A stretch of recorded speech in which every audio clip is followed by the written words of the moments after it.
Good evening and welcome to Monday, the 29th of June. I'm assuming that's where it is for most of us. If you're somewhere different, if it's a different day for you, welcome as well. Thank you for joining for this History News Live. Now, a few things. You'll notice I'm not in front of a green screen. That's because where I normally film in front of the green screen, it is hotter than the sun. So I'm upstairs in the office. So I have also got a fan at my feet. So I'm hoping that the mic isn't being too distorted by the fact that I literally have a fan blowing directly into my face. However, I have also been sent a wonderful picture backdrop that I would like you to be able to guess. So I'm going to put it up, but it's not going to stay up because it's a bit distorted on account of the lack of green screen. But here I am. So while we're having our chats and hellos, this came from Steve. Other way. Tell me if you can guess what I am in front of. While we're doing that, let's say some hellos to everybody.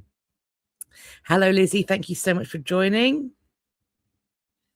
The antique little girl. I'm thrilled you're able to listen to live as well. Thank you so much. Hello, Steve. Hi, nice to see you. Thank you for joining. Hello to Shane. The children are well. They are overheated, as we all are, but apart from that, doing good. Hello, Wheezy. Thank you so much for joining.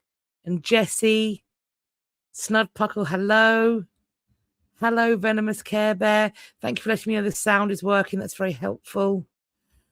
Ricky coming in from Southern California. I think that's what that contraction means. I'm going to guess that's the thing. Jessie, you would think it'd be hot upstairs. However, where I normally film is in the kitchen, and that's where the cooking happens, not by me. Let's be clear. My husband does all the cooking. He is a wonder and a very patient human. So there was lasagna cooked for me and the children tonight with garlic bread. So that's added to the sheer temperature downstairs. Also, it's where the dog hangs out a lot of the time, and he doesn't like me sitting quietly doing anything. He likes to be up in my face and in my business. So this is the way I can shut this door, and he can't get to me.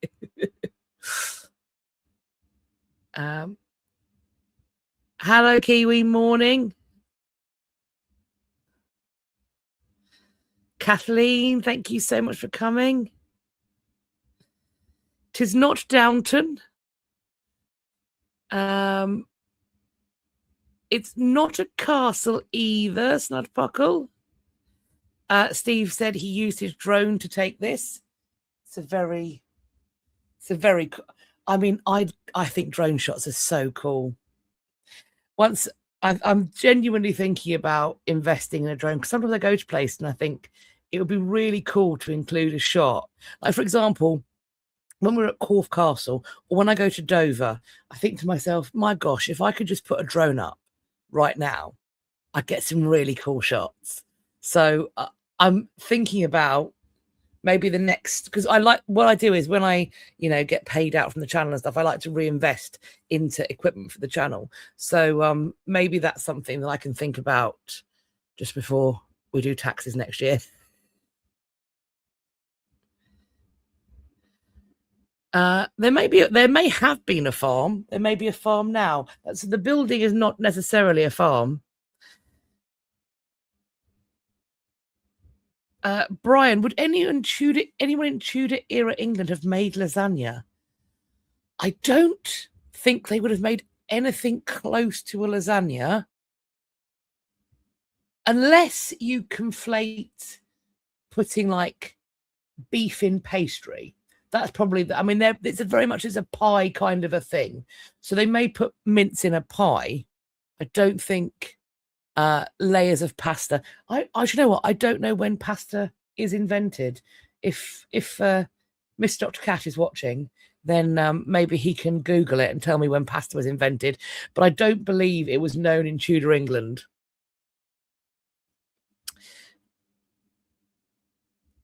So Wheezy says, you went to the most entertaining performance of Midsummer Night's Dream at the weekend. Set in 1920 Chicago, mob bosses speakeasy. That sounds phenomenal. Oh, I love that. How cool is that? Brilliant. Jessie says, so your wish list now is a drone and a metal detector. Correct. MJ's garden is in a monastery. Abbey. It is religious. It's a religious building.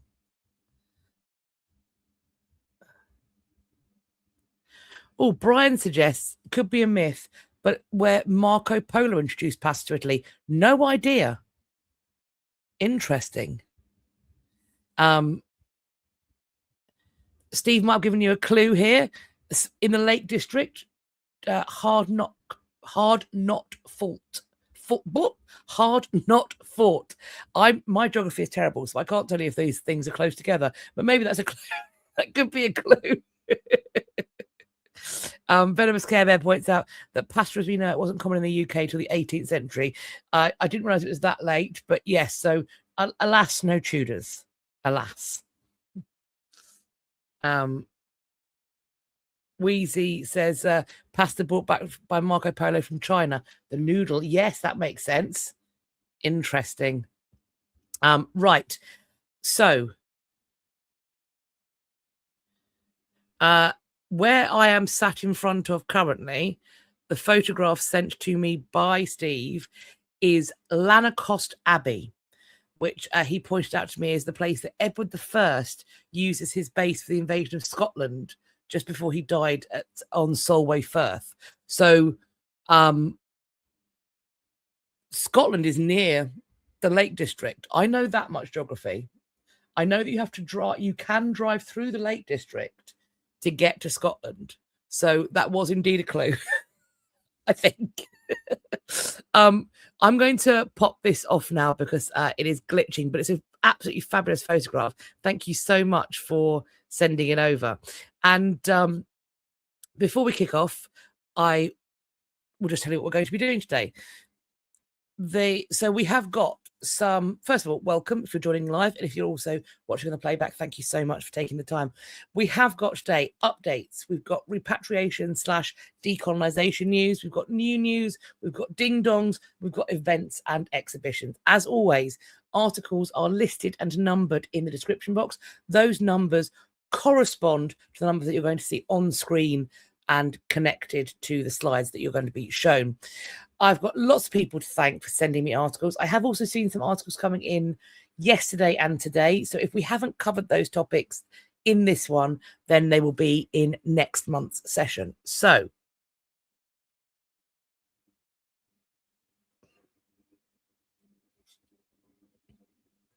let us, without further ado then, hop in to what we're doing. Let's start with our thank yous. I need to thank for sending me articles Joseph, Yvonne, Steve, Jessie, Katie, Elverta, Snudpuckle, Shane, Sarah, Adrianne, Beth, Llew, Jin, Maia and Kathryn. Thank you so much for taking the time. As always, it really does mean so much that people notice things on their travels and they have the time and the mental energy to send them to me. It really does mean ever so much. So we're going to hop into our updates, and what I'm also going to do is I'm going to show the comments on stage in the way that I believe we like them, which is a medium font and tall. Nope. Wide is how we do it. So there we go. That should be helpful to people. Is that how we do it? Regular? Maybe regular. Alas, if you are watching on a mobile, that does mean that the comments are over my face. But the articles are still visible. So onwards and upwards. Our first update is the secret of the pyramid, how the pyramids might be built, might finally have emerged. A study led by researcher Dr. Xavier Landreau which has been published, proposes that the ancient Egyptians built the Great Pyramids at Giza using a network of temporary ramps that went directly into the monument's outer layers, which allowed workers to move the stone blocks into place while the structure rose around them. So this is something that's been debated for millennia, how this happened. And also frequently we have seen people insinuating that because we couldn't understand it, it must be aliens. Now, there are lots of issues around suggesting that things that come from other cultures, specifically from parts of the world that aren't European, the insinuation that aliens must have built something because that it predates the expertise that we have in Europe comes under a need to decolonize our thinking, I feel. But yes, this is very interesting. They are suggesting that rather than relying on a single giant ramp stretching all across the desert, this is suggesting that there were in fact multiple temporary pathways all along the pyramid's edges that allowed teams to move stone blocks upwards and keep construction moving at a pace fast enough to meet the timelines required. And additionally, of course, as with so much building, wherever in the world it's happening, these great edifices, pyramids, cathedrals, etc., castles as well. The thing to bear in mind is that when you are able or willing to enforce people to work for you, either for nothing or for very little, in conditions where you don't give a shiny whatever about health and safety, you can work very quickly. It's possible to work very quickly. When you don't necessarily care about people dying in the process, and it doesn't get reported. But one of the things I often say when I'm talking to tour groups is when we're thinking about things like great medieval abbeys or cathedrals, there is definitely a body count attached to the construction of these things. Definitely. And it's a body count that we don't have any comprehension of, really and truly, particularly when you're working at such heights. If you see what they use for kind of old winches and the old kind of forms of cranes, best case scenario, you're having life-altering injuries happening fairly regularly. But I think there's also a massive body count. Steve points out it's that people can't conceive that the people of the past were not organized enough to undertake such a huge task. I agree. It's something that I talk about a lot with the girls from History After Dark, this ease and I think comfort, question mark, that we seem to have with assuming that our ancestors were stupid, or that we are. So it's very paternalistic and patronizing. And of course, there are things that we have discovered and that technology has moved on and there have been advances. However, in those advances, I question whether, given a situation and a scenario, whether a person living today in 2026 is actually more equipped or skilled or intelligent and less naive, shall we say, and I mean naive in the kind of zoological sense of the word. Is it really the case that is true of us compared to our historical antecedents? If we were dropped somewhere without our smartphones, without all of our mod cons, what is our survival rate compared to somebody of a similar class and status living in 1500? I wonder whether we have to tell ourselves that they were stupid, because actually we might have to consider that they may have known more than we do. I mean, look, we are fully reliant on things that aren't made by us in many ways. So I do think it's interesting. Snudpuckle suggests we are the same people, just with different tech. I think we are the same people with different tech, but I sometimes wonder and question whether that tech and also the commodification of things, whether that potentially means that we have in many ways become more naive in the zoological sense of the word, is my question or query. But anyway, this study, they've used computer modeling. They suggest the system might have supported an intense flow of materials to get this construction happening on schedule. They think actually these pyramids could have been assembled in as little as 13.8 to 20.6 years. But if you include the quarrying, it might have gone from 20 to 27 years. So that's still relatively quick. When we consider that the White Tower in the Tower of London that's construction begins then there somewhere in the late 1070s, the White Tower isn't completed until after 1100. William the Conqueror's dead. So we're looking at about the same time to build the White Tower in 1070 to 1100. I think that's quite interesting too.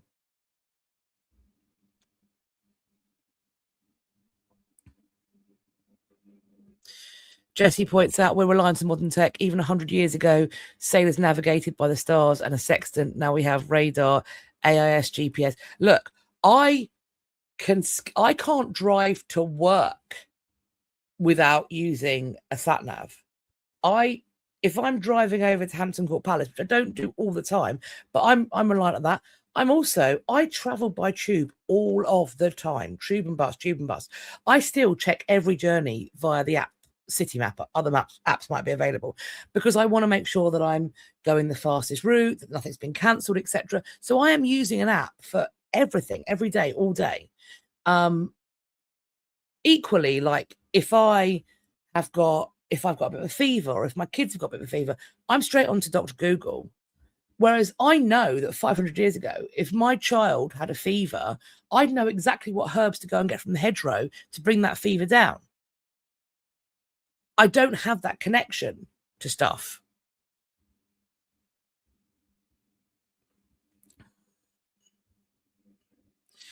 Brian says, fair, but we are liking how people in any era thought they were more advanced than people in an earlier era. Yes and no. If though we think about, the Renaissance and this sort of sense of rediscovery and return to interest in classical texts and the Greco-Roman modeling and all of that kind of stuff and classical understandings, actually that is really looking back to centuries and centuries before and respecting it in ways that I don't necessarily know that we do today. And I wonder how much that has to do with the increasingly secular society in which we live. I wonder if you live in a world where your hours, your calendar are in many ways marked out, particularly in sort of a Judeo-Christian context, where your hours, your days are marked out by biblical study, by doctrine in faith, etc. If that is how you live your life and your community lives its life and your king lives their life, etc., if those texts have that understanding, that meaning, that direction, do you think it's possible that that thought from the same period is also valued in a higher way? I'm spitballing here. I'm wondering if there is a connection.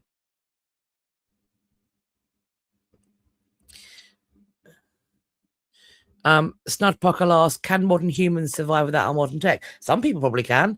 Probably. Do you know who? Probably the people that a lot of us kind of raise an eyebrow at as preppers, right? The doomsday preppers. They probably could. They probably figured out a way to do it.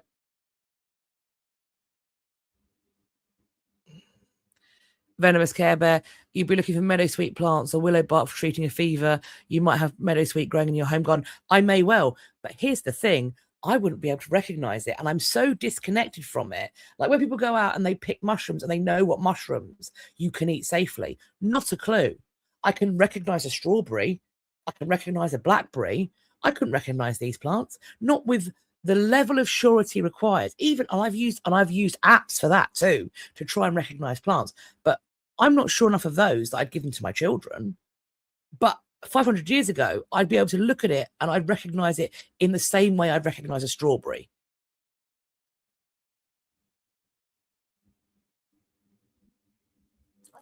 Brian, it's also a memorization has changed, which isn't the same as knowledge. If one knows he or she can look something up in seconds anywhere he or she is, it probably affects people's memory. That's really interesting as well. But in that, I think we're starting to get onto like, is tech forcing a kind of evolution in the way in which our brains and bodies work? I don't know. Interesting.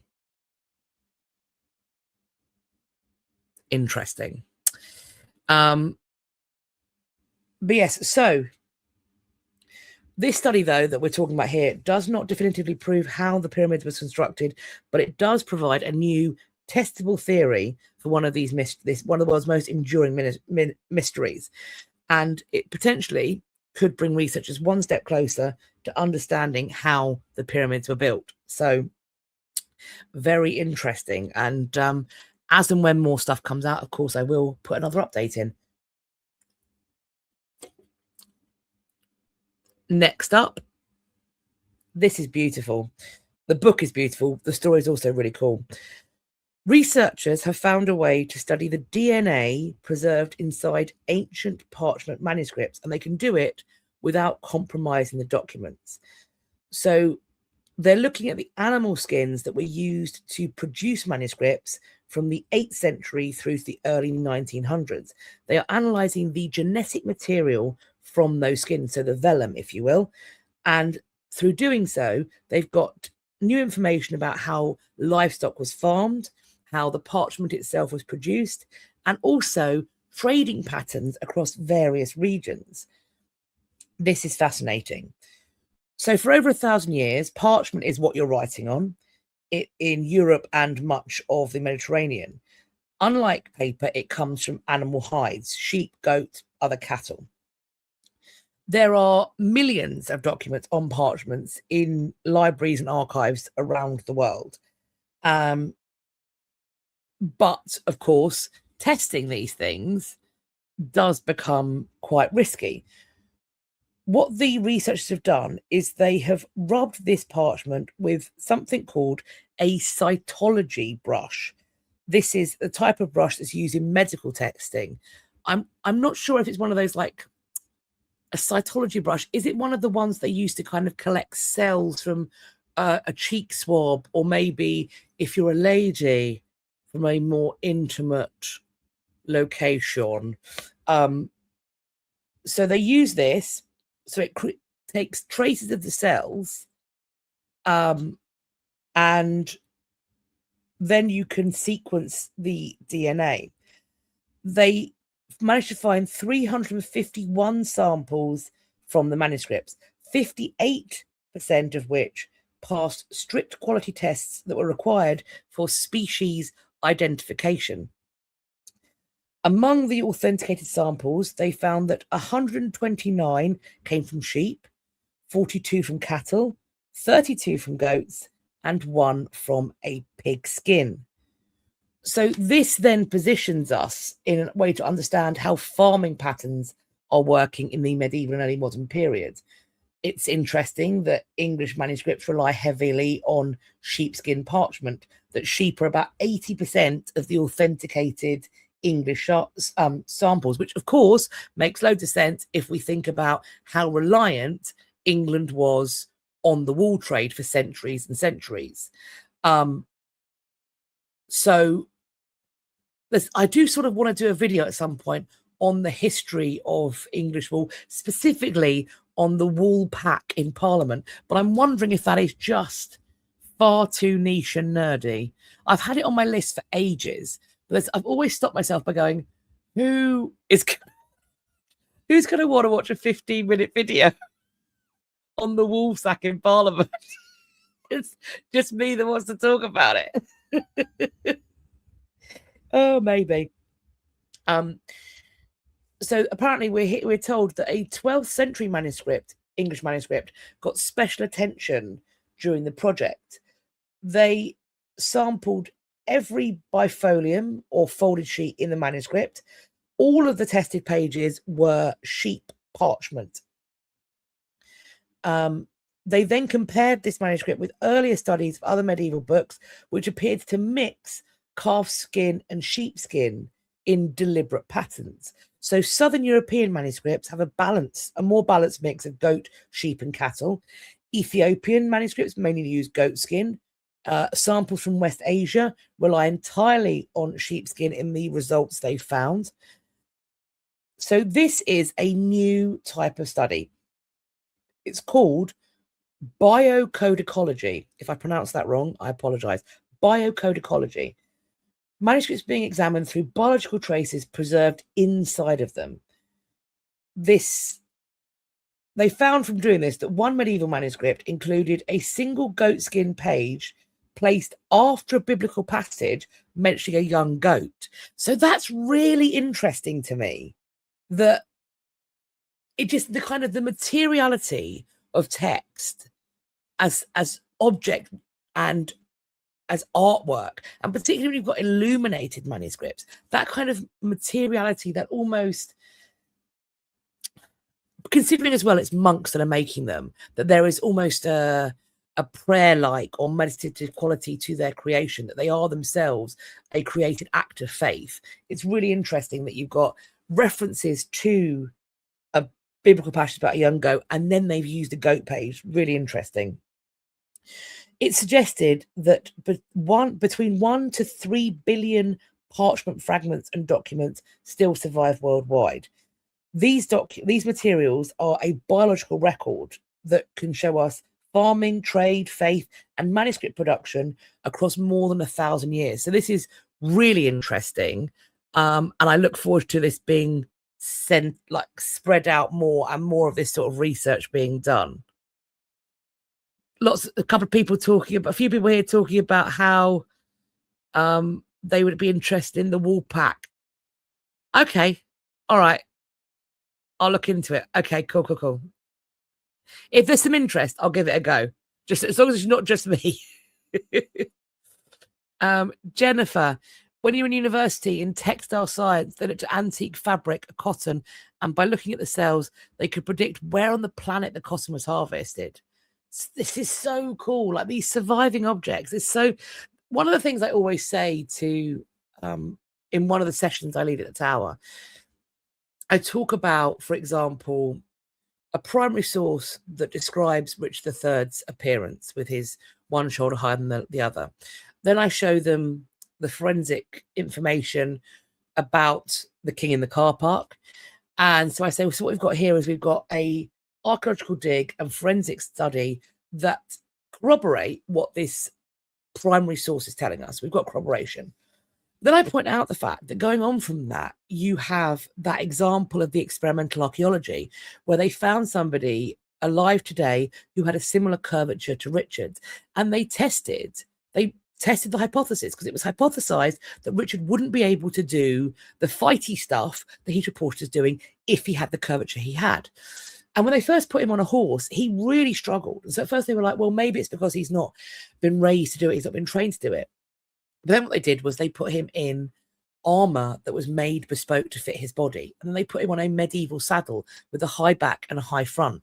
And all of a sudden, the pain that he was having, the faulty kind of range of motion that he was experiencing, they were massively alleviated. And so I said, so what we've got here is we've got a primary textual source that is backed up or corroborated by what we see in the ground, that is then further explained or contextualized by experimental archaeology. However, experimental archaeology is a relatively new phenomenon in the kind of field of history, etc. So trust and believe, we aren't at the end of this storytelling. And stuff like this, these investigations of manuscript using new techniques to understand them better and to place them within a global or national or indeed global framework, this is the beginning. And there will be more and more stuff. History isn't done. it's constantly evolving, and our understanding constantly changes. And I think that's really important to remember as a historian. So I constantly try to remember that if I'm not sure, that's fine. I don't know. Maybe we need to do more research.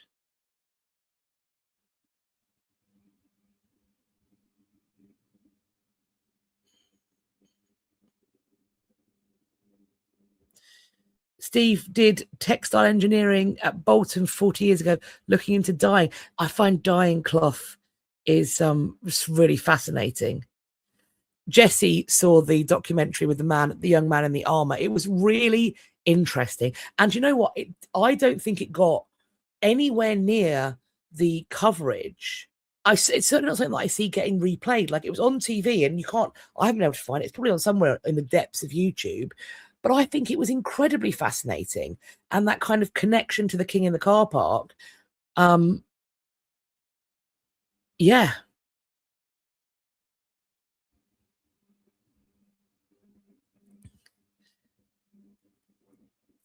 Susie Q, this chat is very full of clever people. And thank you for joining it and adding your clever as well. That's, as I've said so many times, I could not be happier or more privileged by the community that has come together around this channel. I look at other people's channels. I look at the communities they have. I look sometimes at the quite aggressive and upsetting comments that come up on various people's social medias, and I'm so fortunate to have all of you. So thank you so much.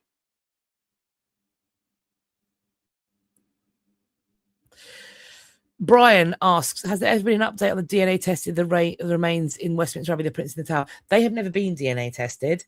There has been calls to DNA test them.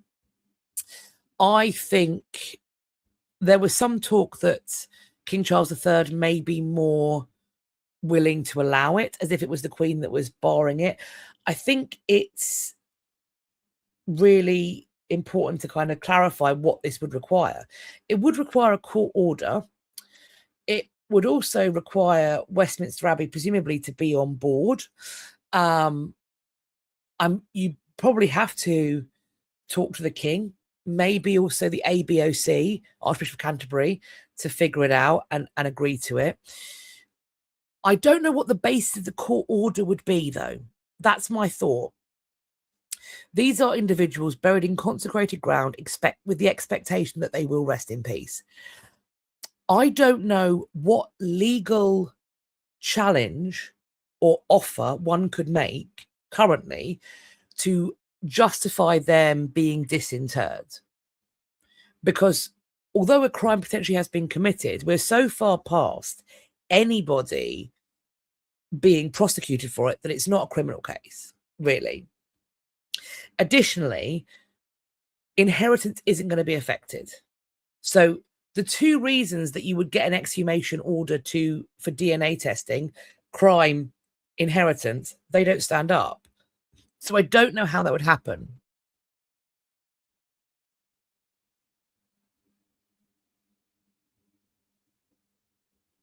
And people have seen the documentary on the gentleman who wore the armor,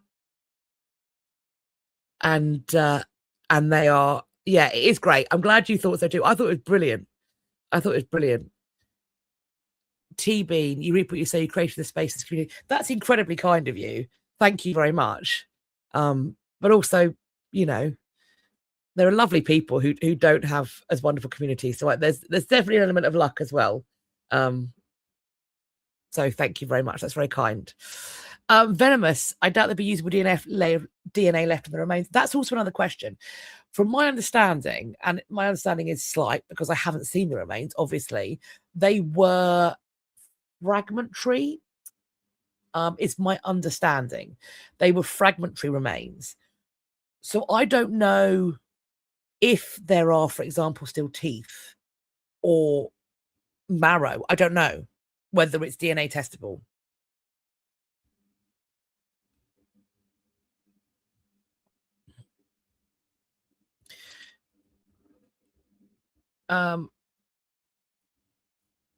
Brian, we don't know if it was really them when they were buried. So they are, the order to bury them in Westminster Abbey is one that happens during the reign of Charles II. They're located during the reign of Charles II. It's assumed by the people looking at them in the 1600s. They have a look. They go, oh, look, those are two boys. I don't know how they guessed that. 11 and 13 looks about right. The assumption is made they must be the Prince in the Tower. So they are placed on the orders of the king in what is now known as Innocents' Corner. I believe in the early 20th century, they were looked at again, but again, prior to there being DNA testing, it's a question mark. Tracy Borman has told me that when they were found, I think at the time of the Charles II, possibly in Westminster Abbey, but either way, when they were found with silk velvet, which does connote royalty. It's silk velvet's really expensive. But again, as I always say, even if they were exhumed and we DNA tested them and it was proved that they were the Prince of the Tower, I don't think that technology is where it needs to be for us to A, determine a cause of death, particularly if they die of some fast-acting illness or even a poison or suffocation or anything else. So we can't determine cause of death. I also don't think that at this far of a remove, our scientific understanding is sufficient that we can pinpoint a date of death with enough surety or enough of a kind of small window that we can say exactly when they died, specifically in whose reign they died. So if we can't find a cause of death and we can't find a time of death, all we've got is identity. So we then still have, I believe, many of the questions left remaining.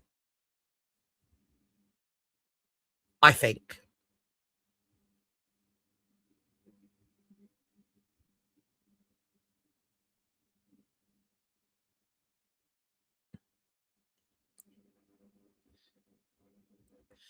And this is the other thing. What would happen if we could prove they're not the Prince in the Tower?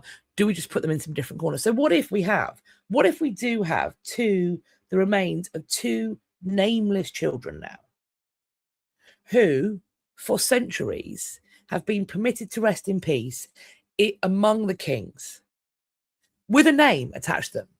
Now, if we discover they aren't the princes, that tomb gets pulled out. Maybe the memorial states they have to be changed, but also what happens to the remains of these children? Where are they then buried? And what care and consideration will go towards that? That's my other question.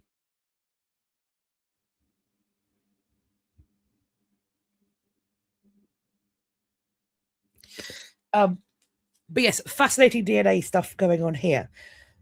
Another cool update that is also a mesh detector fun thing. My husband's just messaged about the Prince in the Tower. How did they know they were boys? Lynx Africa in Jaws. I love you.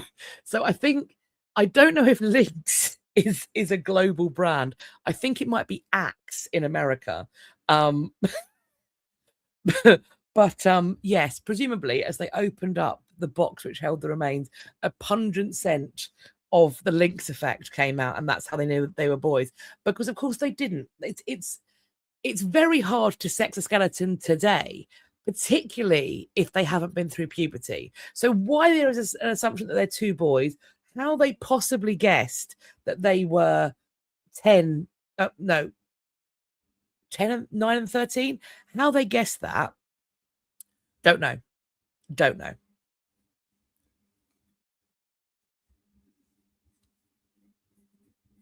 So a mesh detectorist find might unlock a hidden history. A mesh detectorist has found a copper alloy object, and they think this was made to create the decorative metal foils for high status military helmets. It's a die stamp the only one of its kind found in Britain, and very similar in size and design to panels that are found on the famous Sutton Hoo helmet. This suggests that helmets that were thought previously to have been Scandinavian may in fact have been made in England. So Dr. Andrew Richardson, who is a fines liaison officer for KCC and the Kent officer for the Portable Antiquities Scheme, said, quote, "This small but remarkable find provides important evidence that helmets like the Sutton Hoo example could have been made in Kent, highlighting the skill and connections of early medieval craft workers in the country." So this little tablet dates to the late 6th or early 7th century, and it has been determined to be a treasure by the coroner. It's hoped that it's going to be acquired and displayed at Beanie House of Art and Knowledge in Canterbury. And as and when we get information about that, I will let you know.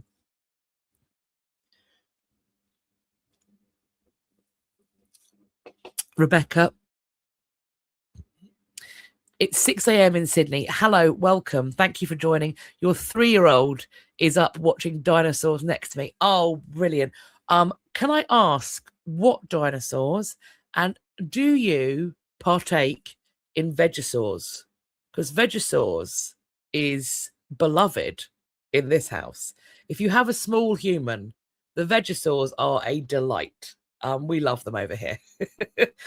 And I think also dinosaurs in general. I did, though, once make the mistake of there was a they'd made on the BBC a kind of dinosaur animal world, like it was sort of like an Attenborough documentary. Rebecca, yes, vegosaurs. Vegosaurs, they are elite. Ginger is the best. I love. They have also on BBC, they made this sort of dinosaur nature documentary in the style of David Attenborough. And as we know, with David Attenborough documentaries, sometimes animals get eaten. And so my son had a friend over, and the friend was like, "Oh, look, dinos."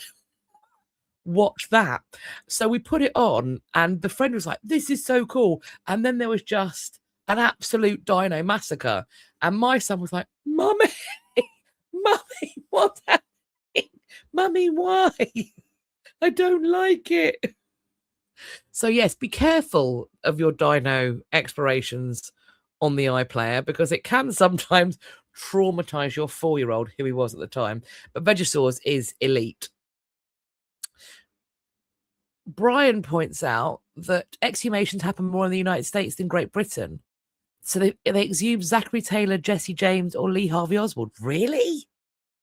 I didn't know about that. That's really interesting.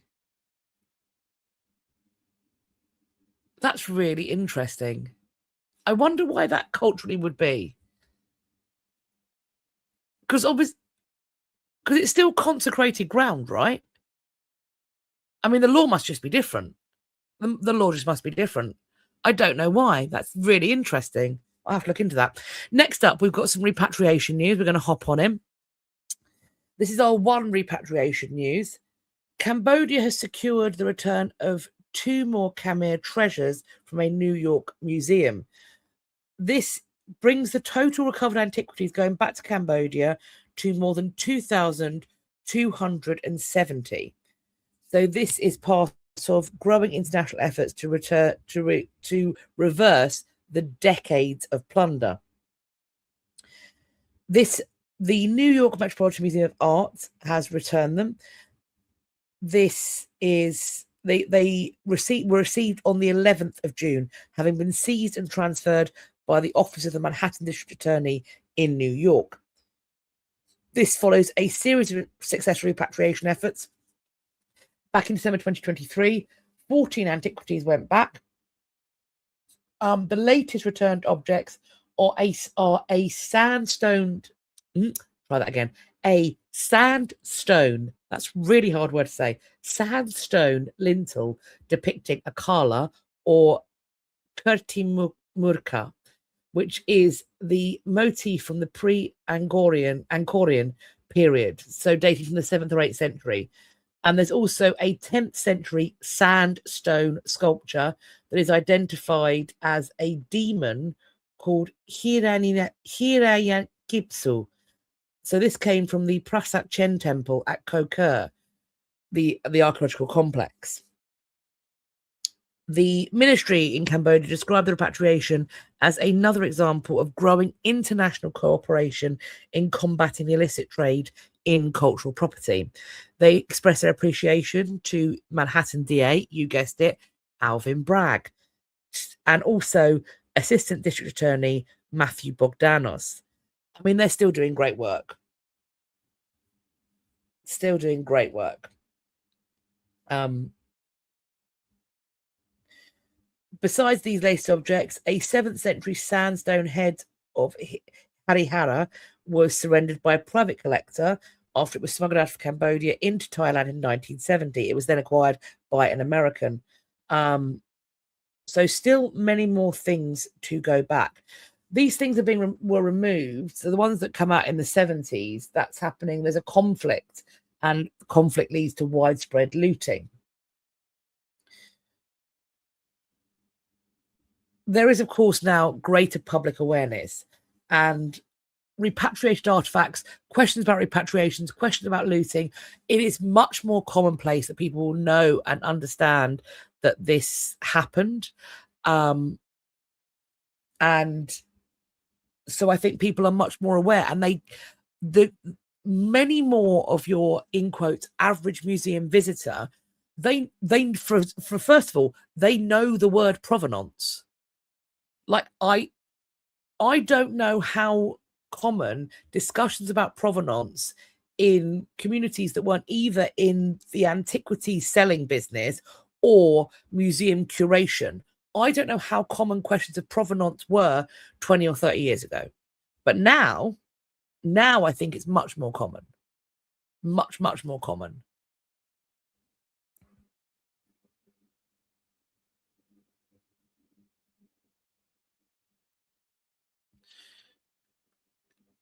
Just looking at the comments about their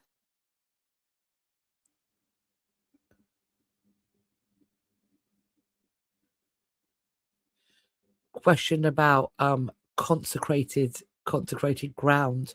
It seems to be quite different in the States, the consecrated ground.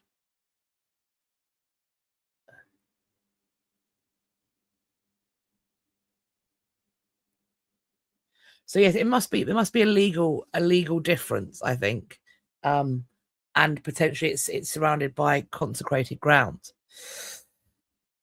So now we're going to move on to the new news, and I'm just gonna flag that the next one may make this part of the episode a no eating part of the episode. I'm gonna try. How am I going to word this? I'm going to try not to be judgmental, but I have feelings about this. Do you know what? Let's just have a look at it. Right. New news. Here we go. Scientists have made sourdough bread using yeast found in a 5,000-year-old mummy. Help me understand this. These are yeast strains that were harvested from Otzi the Iceman. There is also a plan to brew beer. I don't know why we're doing this. For me, I read this and went, just because you can, it doesn't mean you should. Just because you can, it doesn't mean you should. Right, so we know Otzi. He's the Iceman, very well preserved, discovered in 1991. They were studying the microorganisms. While doing that, they extracted yeast. And then they made sourdough bread. You know what? 2020, the pandemic has got a lot to answer for. Everybody and their sourdough starter. This is wild. Quote, eventually we obtained a completely normal dough that rose within 24 hours. Define completely normal. You keep using this phrase. I don't think you know what it means. Basically, just like with ordinary yeast, we made some really good dough with it. Did you eat it? Did you eat it? Did you eat it? Oh, I've never baked bread before, and it showed. The result definitely had room for improvement, but as I said, these were our first experiments. We want to pursue this further and involve specialised research teams from the food sector in the process. Bread is currently one of the obvious applications we're considering. Another is beer. Why? Why, though? Why are we doing this? They've discussed this with experts from a German brewer, Weinhepstan. Otzi's long been the focus of fascination. His body preserves the oldest tattoo ever. Yes, 61 markings. It's also interesting how he died high up in the mountains about 5,300 years ago. It seems he was shot in the back, so it's one of the oldest cold case murders. Okay, why? I don't understand. I don't understand why we're making bread and beer off of him. My husband just gone, nope. I don't. Am I just being like a terrible neophyte and going, oh, it's a new thing, I don't like it? Or is this weird and gross? Is this people that perhaps need to like come out of the lab and talk to their friends about what they're doing? Do you think their mates would be like, yeah, that's really cool, brother, let me have some of your corpse bread? I don't think I like it. I don't think I like it.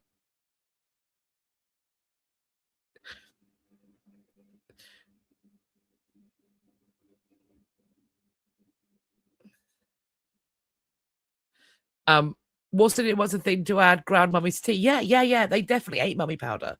I don't think that's normal either. I don't think that's good. I don't know about that. It's not that weird. You can harvest natural yeast from apple trees. Do you know what? It's I'm gonna be so for real with you. It's harvesting the natural yeast is not the weird part. If it was from an apple tree, I would not. I'll be honest with you. I probably wouldn't have put it in the history news. It's not the location. The origin point is what makes it weird to me. I'm gonna be so for real. Scarlett, so we should look the history this time? Absolutely not. I don't condone that message under any circumstances. Snudpuckle was also confused when she submitted the article. Yes. I don't know.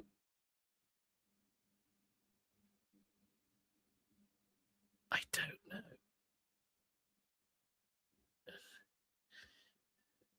It is weird. It's yeah.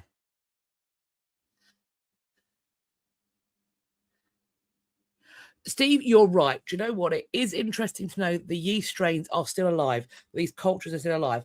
I do think that's interesting. I think that understanding the kind of the microbiome of Otzi, the kind of survival of that sort of thing, I do. I think that scientific interest that then becomes gastronomy.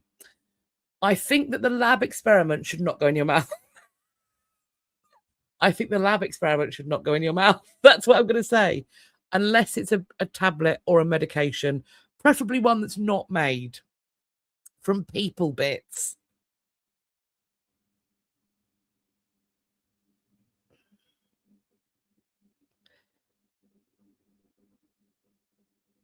Sorry.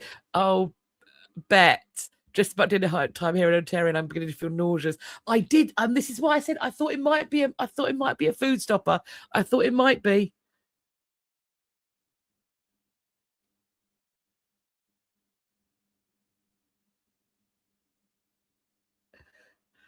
I think it's weird. I equally think the mummy consumption was weird as well. I think putting mummy in paint was weird. I think it was weird. But then I'm a person that says I'm not going to display human remains on my channel. Guess what? The gap in this, there was a picture in this article. So when you go and search, you will see Otzi. Oh God, yeah, Jessie. This right. Soylent Green, it's people. It's people. The bread, it's people. The beer, it's people. No, incorrect. Incorrect.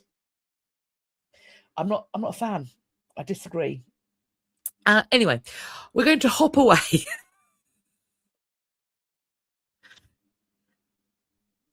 So, a marble head of Aphrodite has been found during beach work in Spain. This is southeastern Spain. They were doing a beach restoration project and they uncovered the sculpture. This is at the Alhambra beach. Nope, that's a lie. L'Alhambraba beach in Alicante. I saw what's the start of the world, Alhambra, and my brain closed the gap. Incorrect. They thought that originally when they were digging it, they'd found just an ordinary bit of stone. But then they found that it was, in fact, this Roman era bust dating, they think, to the 1st or 2nd century AD. It's being referred to as one of the most important Roman era sculpture finds because of its condition and the quality of it. They think it was created during the high Imperial Roman period when the influence of Rome is spreading all across Europe and the Mediterranean. And authorities have since paused construction work while they continue to excavate this site. The head itself is undergoing further testing and conservation work just to confirm its age and its authenticity. Archaeologists have said that the coastline around Alicante has a long connection to Roman settlement activity. In 2009, they found a Roman maritime villa linked to the Greek city of Lucentum that operated between the 3rd century BC and 4th century AD. They also found house foundations, rooms, Roman-era coins, pottery, including several well-preserved ceramic pieces.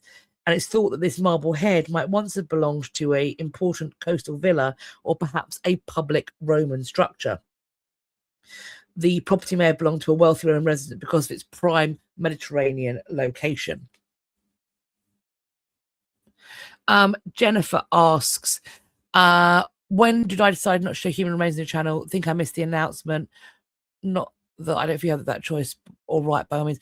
Do you know what? It's when I started doing the History News Live. So when I first was doing History News Live, I was just showing the articles as a whole. But the more we discussed repatriation and the more, for example, looking into the ways that First Nations people view not just human remains, but photographs of their ancestral communities, I realized that I needed to be a lot more sensitive to what I was doing and more thoughtful about it. And on top of that, thinking about questions around when they have those displays of anatomical human beings that have been stripped of their fascia or their muscle or whatever else. And there were questions about the provenance of those remains and whether people had signed up willingly, whether they were in fact prisoners that had no say in it, all those sorts of questions. And then I realized that, I make money from the channel. And I felt that by doing that, it was coming close to exploitation. To show human remains on a channel where I make a profit, I felt that was just it. I just didn't want to do it anymore. So I made that decision, and I don't think that it loses anything from it. Like, the news articles are still available. You can go and check them out. But I feel that also it just lessens the chance of somebody being distressed by what they might see. So those are my thinking. And I can't quite remember. It was well over a year ago now that I decided not to show human remains, maybe 2 or 3. But yeah, that's the policy on the channel now. So next up, we have got some kid archaeologists. Italian teenagers have found an 1,800-year-old luxury Roman house beneath their high school gym. My goodness. They are at school just steps from the Colosseum in Rome. You know, when they say some people have different upbringings, and they heard gossip and rumors about mysterious rooms hidden beneath their gym floor. I mean, my God, if they'd known about this when they were watching Buffy the Vampire Slayer, there'd be so many raves in those caves. It'd be unbelievable. But turns out there is more than a grain of truth to them. Students on several clandestine explorations, these kids sound cool, happened upon an ancient structure beneath their school. They told the teacher, who told the authorities, and then archaeologists turned up to take a more detailed look. They have announced that they have found a luxurious 2nd century villa. This is the Cavour Scientific High School, and it originally held a Catholic missionary congregation. The neighbourhood that it's in was incredibly important to Roman history. Unsurprising, it's right by the Colosseum. Claudia Marina, who is a history and Latin teacher at the high school, my God, what a time to be alive for her. My goodness, can you imagine? You teach Latin and history, and the school you do it in has got a Roman villa preserved beneath it. My gosh, I'd dine out on that for years. How amazing. Is the one who reported the student's discovery. Then it started getting excavated at the start of this year in 2026, and it was presented to the public at the end of May. It is a mid-2nd century house, likely owned by a member of the Umbrius family. We don't know much about this family, but they might have come from Samnium, which is south central Italy, not far from Pompeii. They have found figurative and floral frescoes on the walls, stucco decorations along the ceiling vaults of the villa. They found a mosaic with large irregularly shaped tiles. They found more recent graffiti from the students being naughty down there and other subterranean explorers in the 20th century. Only a portion of it's been explored so far, and it does apparently extend far beneath the school, so additional excavation might be carried out in future. Presumably they have to secure it so the school doesn't fall in as they go excavating further. So cool.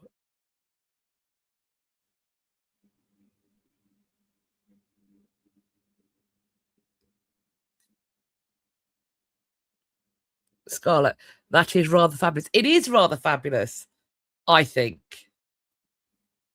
I mean, imagine being one of those kids. Imagine being the Latin teacher. So cool. We're staying with Rome.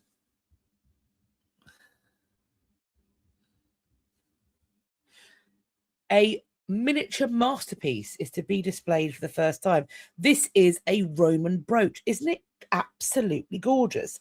It was found in Midlothian by, you guessed it, a metal detectorist. And it's going to go on show. Thought that it's probably made in Northern England. And it's going to be displayed at Roman Scotland, Life on the Edge of the Empire, which is going to open at the National Museum of Scotland in Edinburgh in November.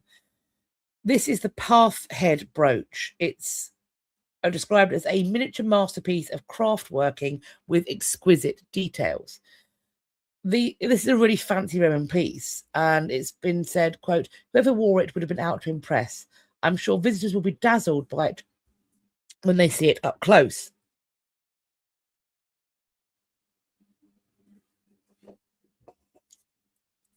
Further archaeological finds suggest there was also an Iron Age settlement in the area where the brooch was found, and that this was a community that engaged with Rome.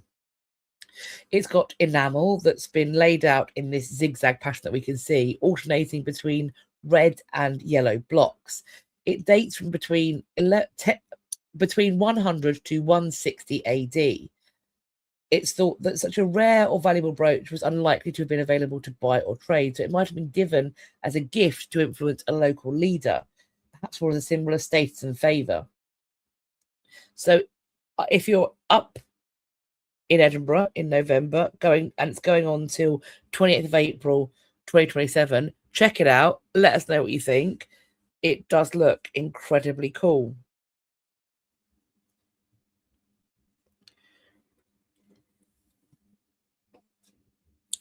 Jessie says it looks like a herringbone pattern. It does. The date's about 3,000 years ago. It's phenomenal. I love how bright the colours are. How amazing is that? Amazing. It almost looks like some kind of plait as well, like it's braided. Really interesting. Steve, up at Hadrian's Wall, saw 3 digs, one in Carlisle, where they allowed him to fly their dig and share it with the university. They found a piece of blue glass which they let you hold. That's so cool. Oh, amazing. Brilliant. Staying with Rome, these were found inside a wine vat in Israel near what was once the capital of the Roman province. These date back about 1,700 years. They were found on the last day of an excavation of an ancient villa, and it's now raising questions regarding the origins and connections to the nearby historic port of Caesarea, which was the capital of the Roman province of Judea in 6 CE. Digging out the wine press, there was something sticking in the ground, and they saw that it wasn't just pottery, it was marble. Then we've got 2 statues being revealed. They were found laying face down when they were excavated.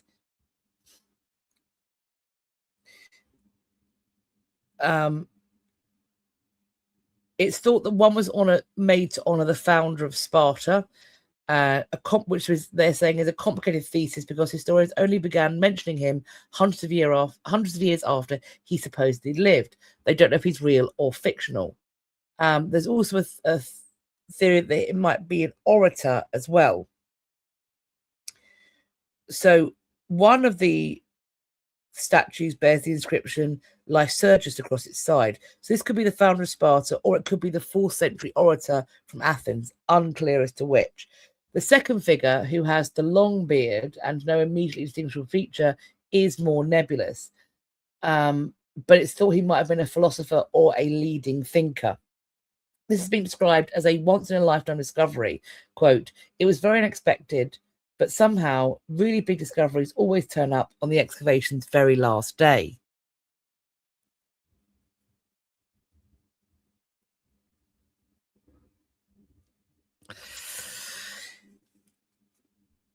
An ancient Roman curse tablet found in the Netherlands contains rare Egyptian magic written in Greek.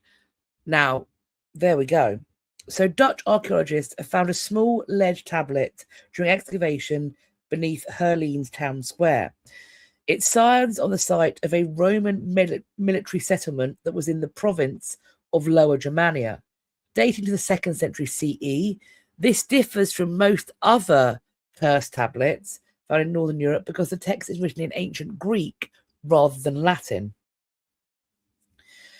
These curses would be used for various reasons. They would sometimes bury them in places linked to supernatural forces, sometimes to perhaps gain an advantage in court cases, to target rivals in sport, business, or even personal relationships. This tablet is 9.3 by 4.8 centimeters. The inscription has been worn down, so it's difficult to recover. So they used reflectance transformation imaging, which combines photographs taken under different lighting conditions.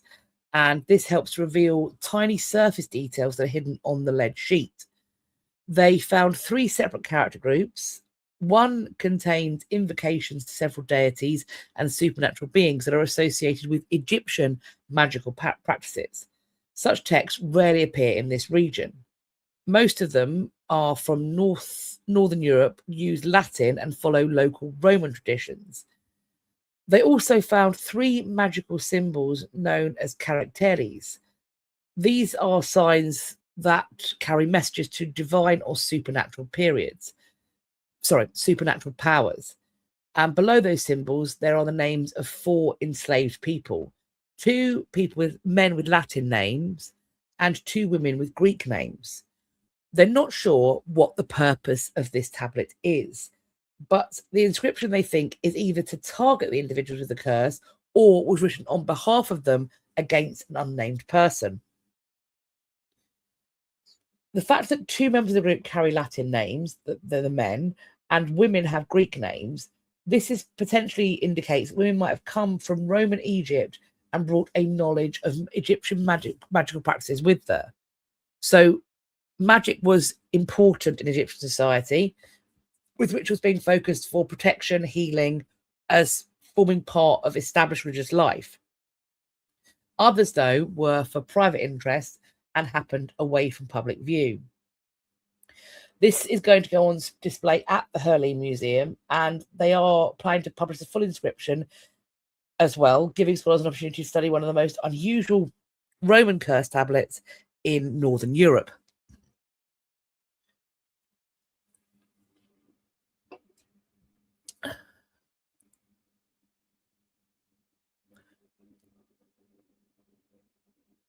Oh, Venomous points out they used the same technique with the Mona Lisa. They found her eyebrows and lashes with a different light. That's really interesting.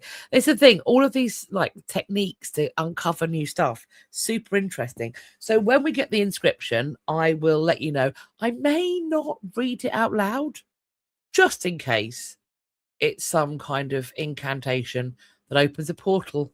Just can't really be doing with that on a Monday, or indeed any day. Look at this painting. Isn't it glorious? This has been found in Turkey, and it appears to shed light on the origins of Christianity or early Christianity. This is a really long article. So this is the section of it. Please go and check out the link because there's loads of really interesting stuff. What we see here is the image of Christ portrayed as the Good Shepherd. This was found last year in the Turkish city of Iznik. And it's among the 5 oldest proper images of Christ as an adult that's ever been found anywhere in the world, dating to the early mid-3rd century AD. It is the best preserved, very early image of Jesus ever found. It was found inside an exceptionally well-preserved, oxygen-depleted underground family tomb. Its pigments are in almost perfect condition, even though they were painted some 1800 years ago. You can see Christ's facial features. You can see the folds of his tunic, his hands, the distinct outline of the ram across his shoulders, visible and sharp. This is an understanding that we're getting here of how early Christians perceived Jesus. Interestingly, beardless, short cropped hair, and dressed in posh, upper class Roman clothes. Also, not blonde. Not a fair-skinned, fair-haired man, interestingly, too. What a beautiful painting. The colours are incredible, aren't they? Just fabulous. So cool.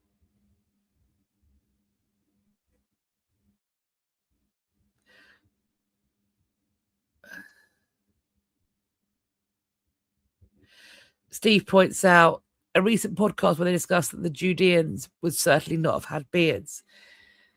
Yeah, it's so interesting when the way in which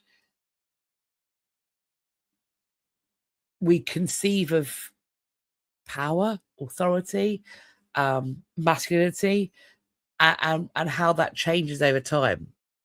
Really interesting. Next up, another child archaeologist. This one found a Viking sword. I have to say the word that way. I love it. While on a school trip, a 6-year-old boy found an ancient Viking sword on a school trip in Norway. Thought to be 1,300 years old. It was uncovered by Henrik on a class trip to Gran, which is in Hordaland in Norway.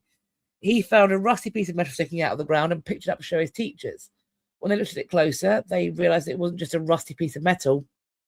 And so they contacted local archaeologists who later confirmed it was an important historical discovery. Steve, yes, I would like you to share me the link about the podcast where the Judeans didn't have beards. Please You probably can't share it in the comments though, because it only lets me share it in the comments. But if you email it to me and I see it, then maybe I can share it in the comments. So thank you very much. The archaeologists from the Cultural Heritage Authority think this sword might have been a single-edged iron sword from the Merovingian period, so the early Viking Age, which is around AD 550 to 800. Single-edged swords are, unsurprisingly, sharp on just the one side. So they are therefore slashing weapons. Potentially, you are, with a slashing weapon, I think traditionally you are up high in a chariot, on horseback. In hand, my experience, in hand-to-hand combat, you want a double-edged weapon that's not just a slashy from both sides, but also pokey. You want a sharp tip and you want a double slide slash. If you are cavalry, that's when you're going into the thing of like a scimitar or a curved blade or a single sharp edge, because you're on horseback and you're just doing this. If you're in a sword fight, you want to be able to backhand somebody and slice them as well.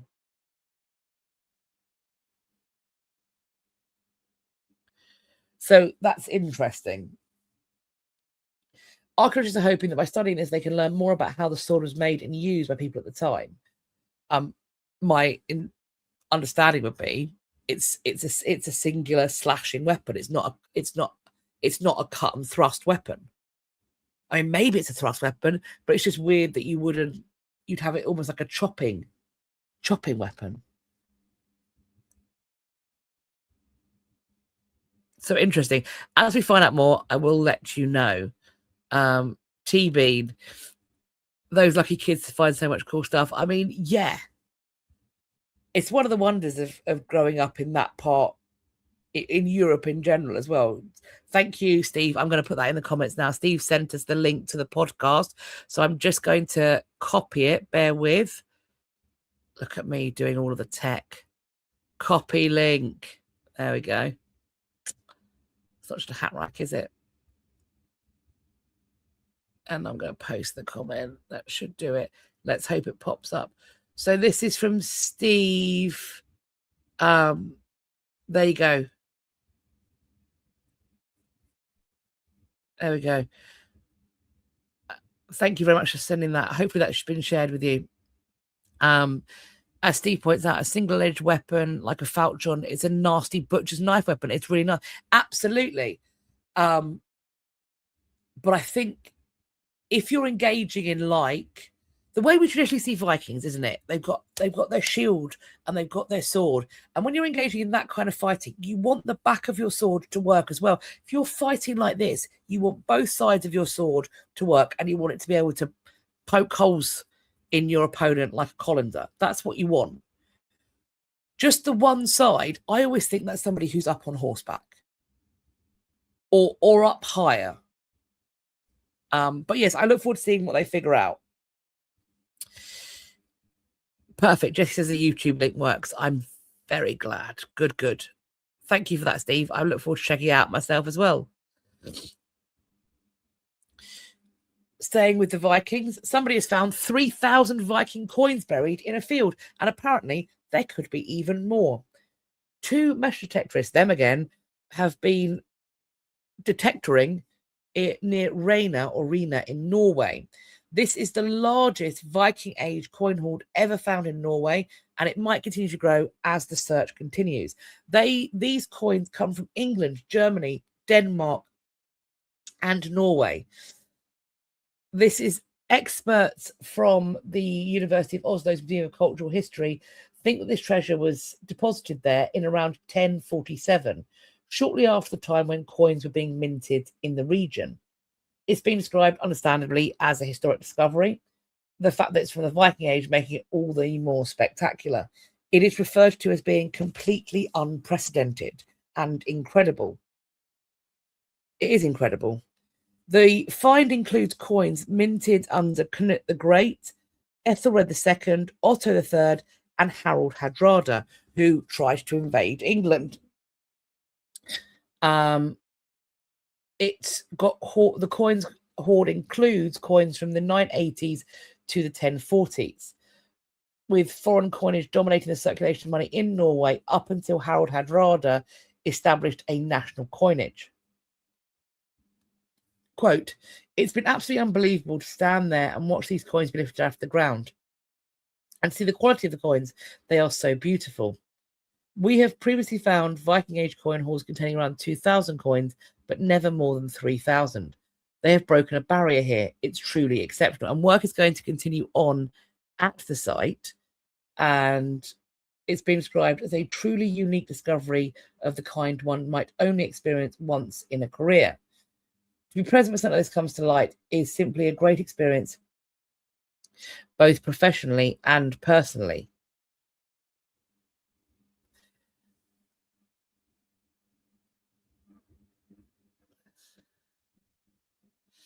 As Steve points out, if you look at these coins in the pictures, a lot of them do appear to have Islamic text on them.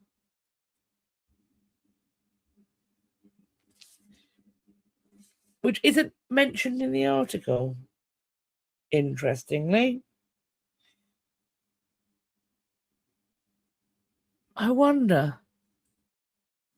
Interesting.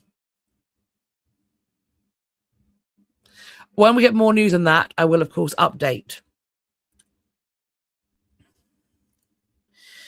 Brian, why haven't modern day royals brought back the name Canute? Because it's not spelled like that. And the letters are anagrammy in a way that probably would not be approved. CNUT. That's probably why I'm going to go with that. Steve suggested it might have been a stock image used by the journalist. I'm wondering that too, because if it had Islamic text on them, I think that would have been brought up in the article, right? If it had like Quranic surahs on it, surely that's going to be brought up potentially. If I find out more, I will update you.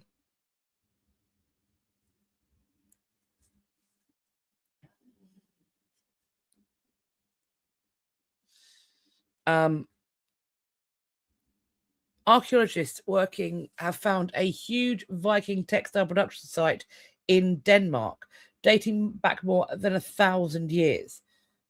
This is a 100,000 square meters, so that's more than 1 million square foot site, where there was an area for processing flax, as well as more than 80 pit houses.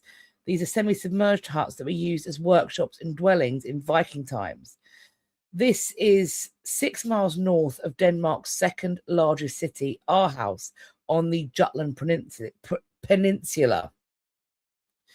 They have found spindle whorls, weight looms, all of which tells them what's going on in these pit houses. They have found separate areas for production and crafts, plus a single residential home, suggesting that the work is overseen by a powerful individual with control over resources and production. They could see in the trenches that it just keeps on going, with houses and pit houses and textile production features. Goods and resources likely brought in from the countryside and settlements like Sofen before entering an extensive international trade network. With a production site of this scale, it can't only be because of the local area. It needs to be understood as part of a greater network, a much bigger international perspective. To have a place like this, you need a very well-organized society with a production line. You also need a market to have the production. The textiles go into that market, and it's got to be much bigger than the local area.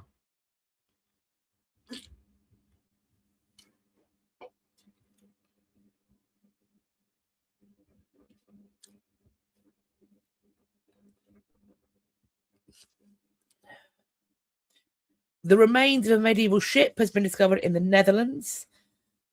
There was made during excavation work for a sewage system replacement and the construction of a wadi. A worked wooden beam was protruding from the ground caught the attention of an amateur archaeologist. Then that prompted immediate contact with local authorities. The project was too small to require a formal archaeological dig, but the quick response ensured the find could be properly examined.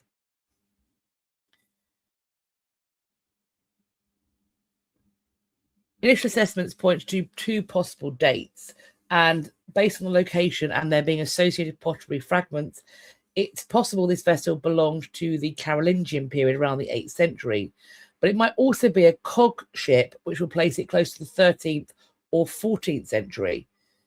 The context does raise additional questions. The beam might have come from a ship that ended up in a former channel, possibly after sinking or being carried ashore. It has been classified as an accidental discovery, and steps were immediately taken to preserve the wood by wrapping it to prevent it from drying out. These ship remains are rarely found in the Netherlands, and this is the first discovery of its kind. Researchers hope that the continued study will shed more light on the vessel and the region's medieval maritime activity. Archaeologists are cautioning, though, it might take several months before firm conclusions can be drawn about this object's date and significance.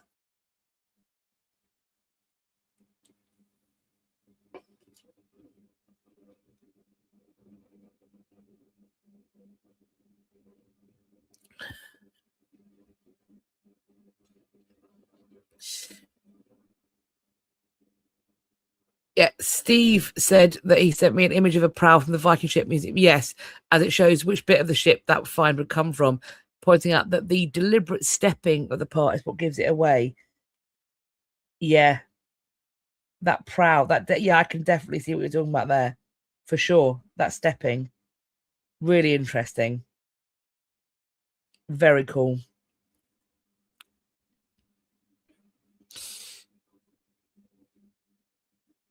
Look at these. A medieval manuscript telling tales of King Arthur in ink and polished gold is going to auction. This was made between 1290 and 1310, and it's one of the oldest of only 3 privately owned Vulgate cycle manuscripts. So this artist, when making this, punctuated the old French text with 126 miniature illustrations adorned with polished gold leaf that depicts the legendary British King Arthur, his shape-shifting wizard friend Merlin, and also Lancelot and Gawain. It's going to be auctioned in July, and it's projected to fetch more than $2 million. This is a rediscovered manuscript of one of the greatest medieval romances, fundamental to Western culture. The Vulgate cycle, which is also known as the Lancelot Grail cycle, was written anonymously in France in the 13th century. It's a compilation of stories detailing the quest for the Holy Grail, the love affair of Lancelot and Guinevere, the life of Merlin. In the 15th century, Malory draws on the Vulgate to create Le Morte d'Arthur, which is the first English language prose book of the Arthurian legends. Only 3 contemporary Vulgate manuscripts are known to be privately owned. This one is the earliest of the 3 and the most profusely illustrated. It's been dubbed the Clermont-Tonnerre Grail, and the artist behind the illustrations is being named as the anonymous Master of the Liège Apocalypse from France. One illustration we can see is Merlin, an enigmatic half-demon sorcerer in the form of a talking stag. We've also got knights astride horses engaged in a bloody battle. Merlin as a shepherd speaking to Sir Gawain over Camelot's castle walls. Incredible. It's beautifully illustrated with wonderful Arthurian stories in exquisite miniatures. They point out that in some cases, scribes could thought they could rewrite the story and make it more appealing to what either their patrons wanted or what they felt was better for them. This is a standard medieval writing practice. And this one, the stories have been abridged and rewritten, making for a special version. This is very cool, Susie Q. This is very cool. I agree.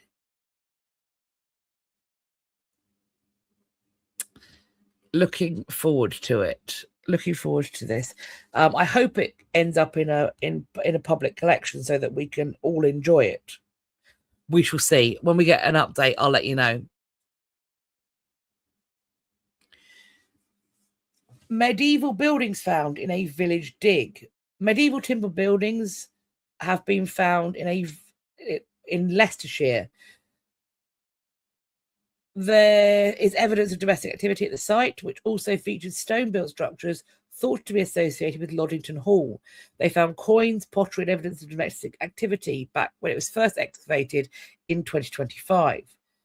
The medieval settlement was first found during a trench trial at Loddington Hall in 2008, but it was fully investigated it didn't get investigated until 2025, which has now led to this well-preserved medieval and post-medieval features being revealed. They found post holes forming roadside structures set within ditched boundaries.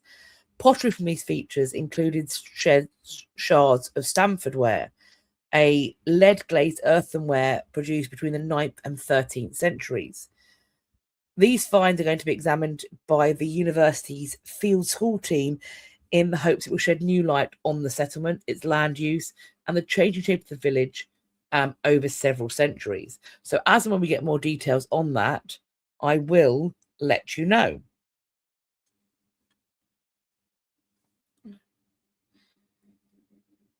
Queen Elisenda, one of the most powerful rulers in medieval Europe, her remains have been found in Barcelona.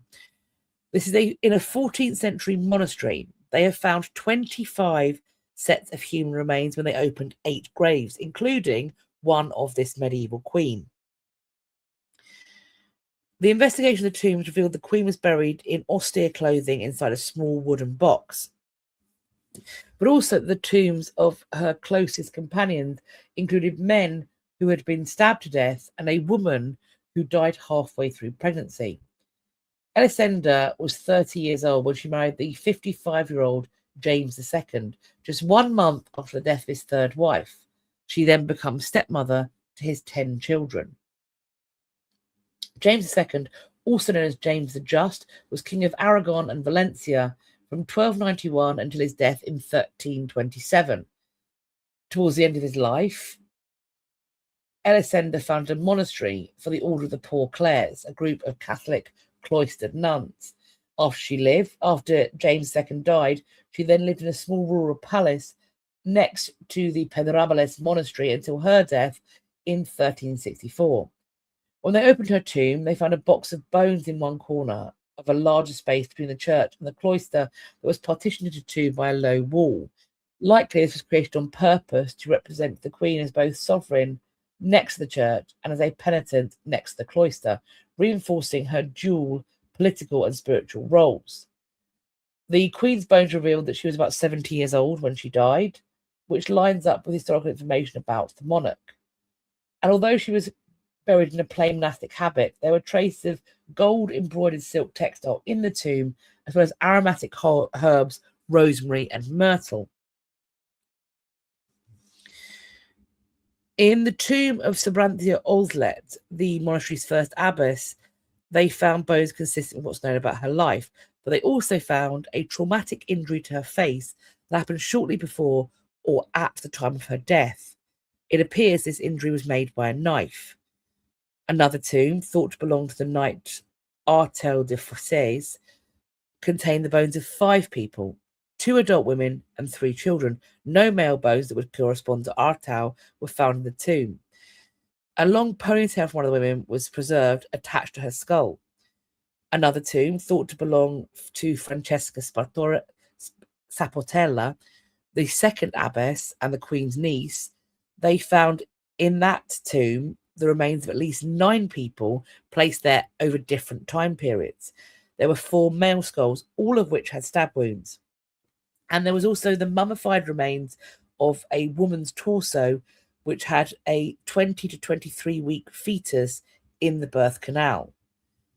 Papers and parchment recovered from this tomb, including sheet music, are currently being confirmed, conserved and studied. They are also doing genetic analysis. So far, only 6% of the Queen's genome has been sequenced, but there is plans to use teeth and bone samples to confirm the identities in all the skeletons they found in the tombs, to see if they can establish familial relationships between them, to potentially also investigate the presence of ancient pathogens. So this is going to be happening over the next year, and they're going to be trying to transform the findings into a complete historical interpretation, allowing them to better understand not only who these people were, but also how they lived, how they died, and how they were remembered.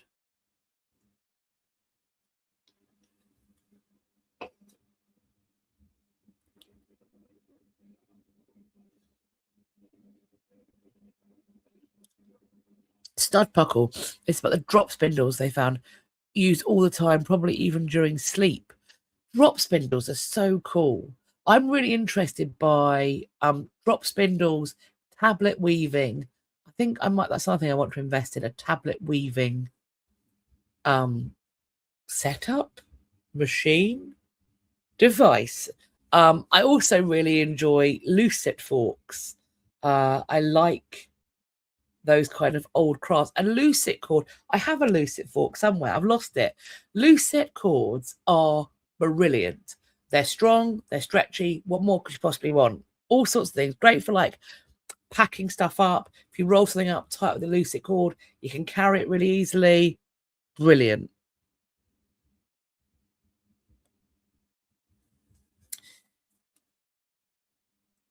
England's oldest paper archive book has been recognised.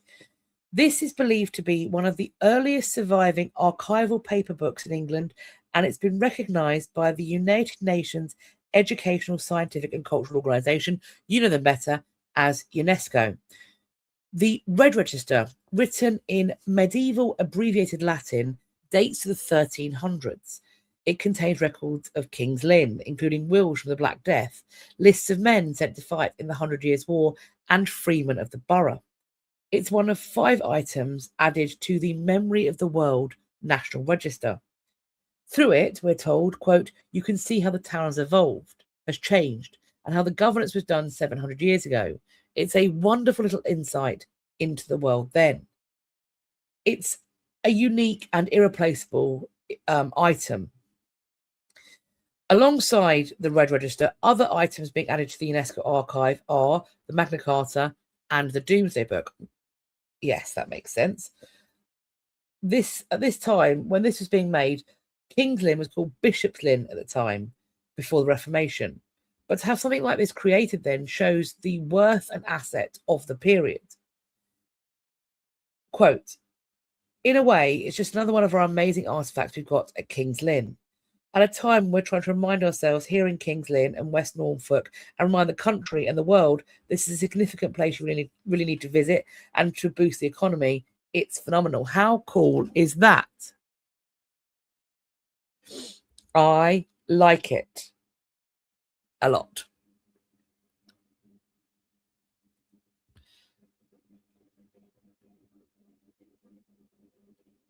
And we have got, this is really cool. This is really cool. A rare Tudor tapestry is going back to Oxborough Hall in Norfolk after 100 years. Look at it, will ya? It's gorgeous. So this was sold to an art dealer in 1924 to help fund the running of this Norfolk estate. It's now been returned after it was spotted by a National Trust worker. We have got in here Queen Esther, the Old Testament, from the Old Testament book of Esther, and it used to be in the King's Room at Oxborough Hall in Norfolk. Its location was unknown until last year when it was spotted. The tapestry was then purchased and returned to Oxborough thanks to the help of a grant and funding from multiple bodies.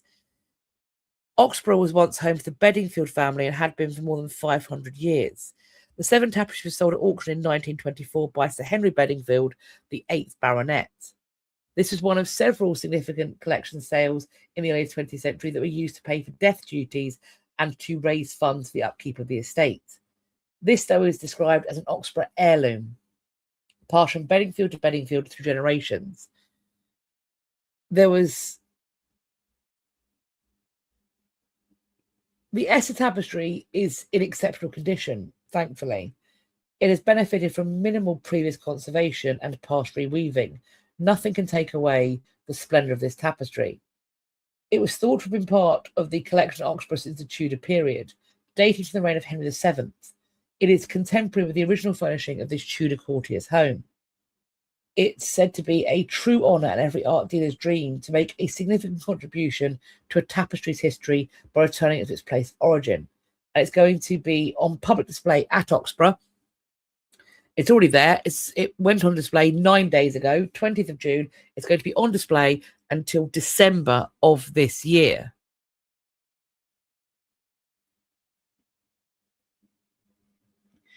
Gorgeous. I wonder if Anne Boleyn ever looked upon this tapestry. I wonder if she did. It's phenomenal. It's a beautiful thing. I'm going to see if I can check it out, get a chance to go and see it. Pound Shop Janeway. Love the name. It is amazing these things have survived. Do you know, there is a book in the kitchens at Hampton Court Palace which talks about the Grace and Favour apartments, and in there are photographs from how the palace looked when there were still Grace and Favour residents. Now, bear in mind, there were still Grace and Favour people living in the Hampton Court until well into the 20th century. In fact, when the fire happened, it was in a Grace and Favour property. In amongst those, you have photographs of the Great Hall. And what you see is the benches are up against the tapestries, resting against the Abraham tapestries. Wild. Rebecca, I'd love a tour if you could get permission. Oh, that would be maybe I'll email Oxford. What's the worst they could do? They could say no, right? I could ask if I could go up there. That would be really cool. Jessie points out the blue colour is really vivid. Steve said it's indigo or woad. Yeah, very likely. So a lot of these are with many of these tapestries. So with the Abraham tapestries, we sort of think that kind of fading of them is something that's happened over centuries, probably more likely closer to decades, really, because they're natural dyes, and natural dyes do fade. But at the time, that woad that you can still see as being quite a bright blue would have been even brighter than it is here.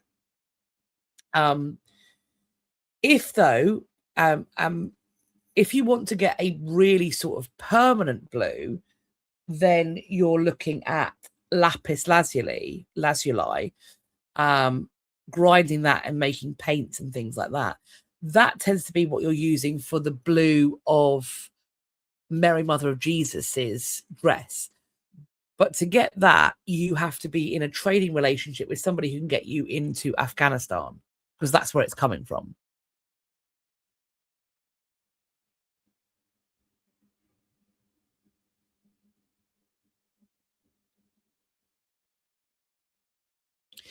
Clue wonders if Natasha and Daniel Bedingfield are connected to the Bedingfield baronets. I also have no idea how common the name is.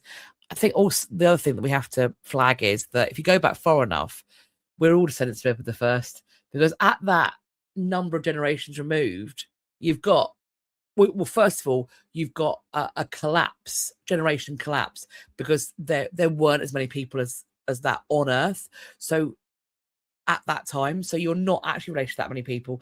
It's because of the inbreeding. So we all relate back to Edward I.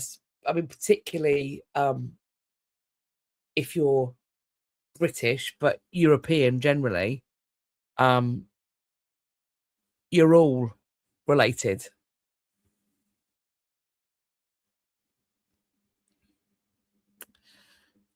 So this is very cool.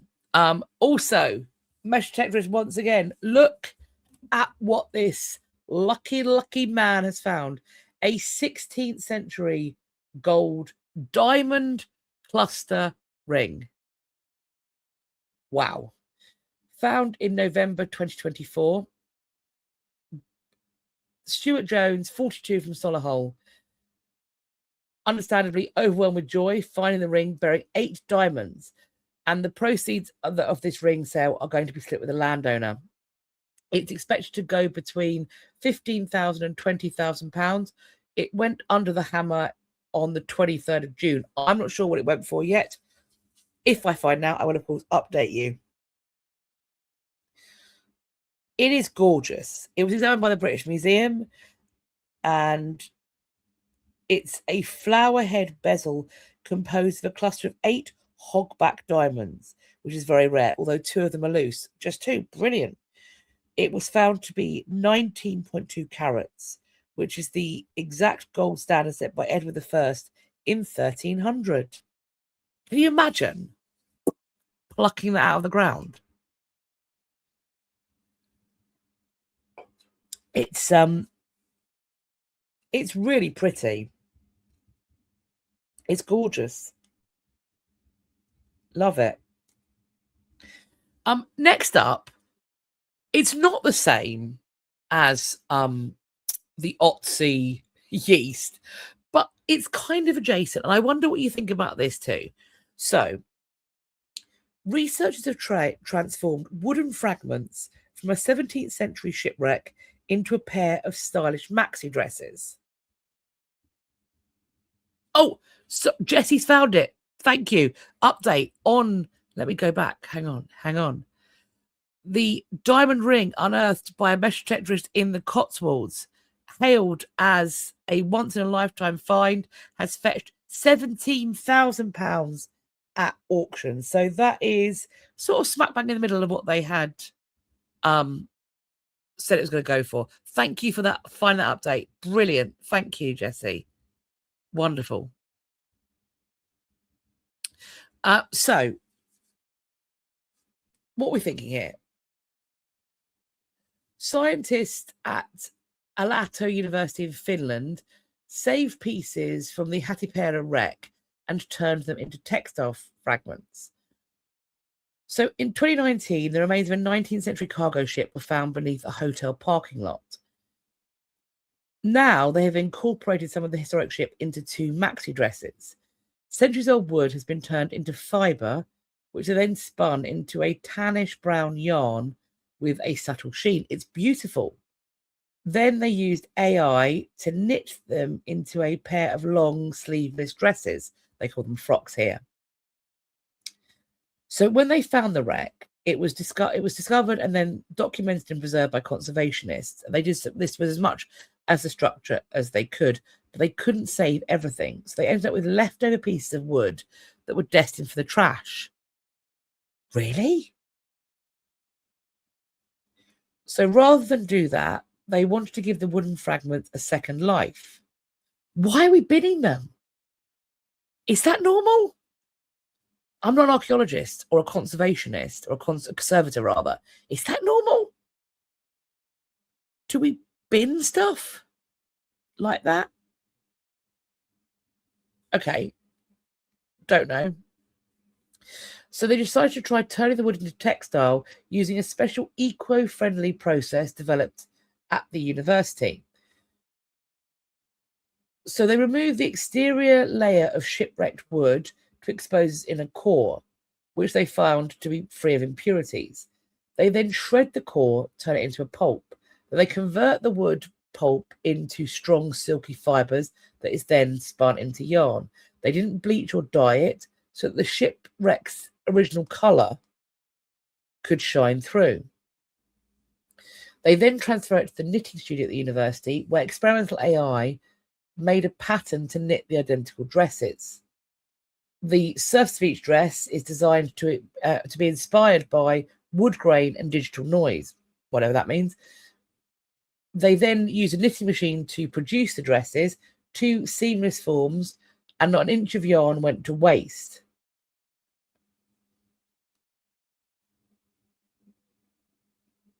I don't know. I don't know. See, at first I thought this was wool caulking for in between the planks, but it doesn't seem like it is. It seems like they've made the planks into this wool. Have I misunderstood? Have I misunderstood? They took the exterior layer of the shipwrecked wood to expose its inner core, which they found to be free of impurities. They then shredded that core and turned it into pulp, made the wood pulp into silky fibres, which then became the yarn. So I don't think this is the caulk. This is the plank.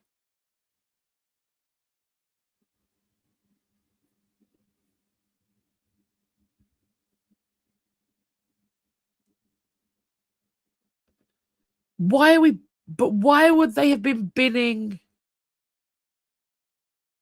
Why would they have been binning bits of the ship anyway?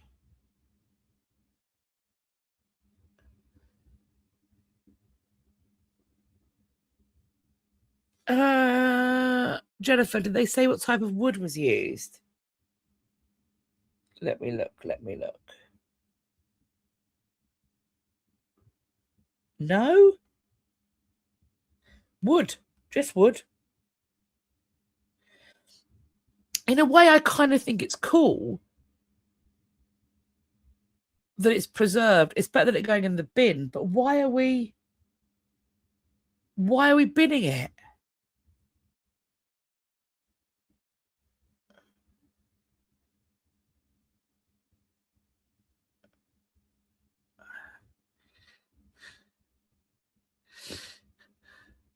Pixie, piano player. My ship came in and looked peons. I'm wearing it. Some trillionaire, maybe. Yeah, maybe. Yeah, Venomous. Maybe they could have been too damaged or small for reassembly. I kind of get that. But surely you store them. You don't send them to the trash heap, right?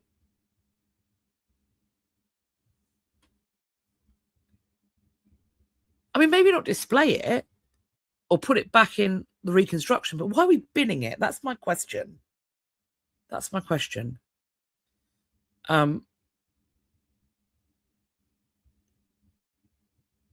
Maybe. So they're wearing a boat. Yeah, it seems they are indeed wearing a boat. Steve's going to have a look into it. Cool, thank you. I do think it's interesting. Maybe, yeah, they are just bits. Maybe. They can't possibly store every piece of everything they find, can they? Maybe not. I mean, maybe not. They have got pretty big storehouses, and also we are always told that museums can't repatriate things, so they don't have nothing to display. So they can't be that. I don't know. I think the dress is interesting. I think the technique is interesting. I don't know how I feel about it. So I thought I'd chuck it out there.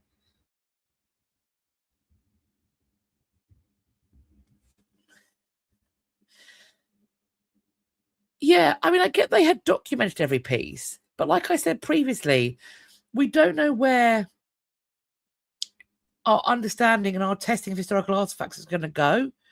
So getting rid of it means that you're unable to use it if there's a possible future technology that we haven't even conceived of yet that could be really vital. Maybe, but also I mean, look at what I'm sat in front of. I'm a hoarder. I'm low-key a hoarder. So I'm a pack rat. I need everything all the time. My husband says I've never found a flat surface that I didn't want to put something on. There are no flat surfaces that are clear in my house. There are like tchotchkes and everything everywhere. Like I just love things and doodads. So yeah, I don't know. I have feelings about it, but maybe that's my own need for therapy. Let's call it what it is. We have more. 400 gold coins.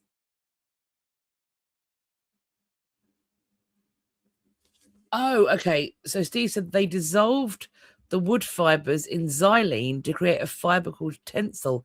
Okay.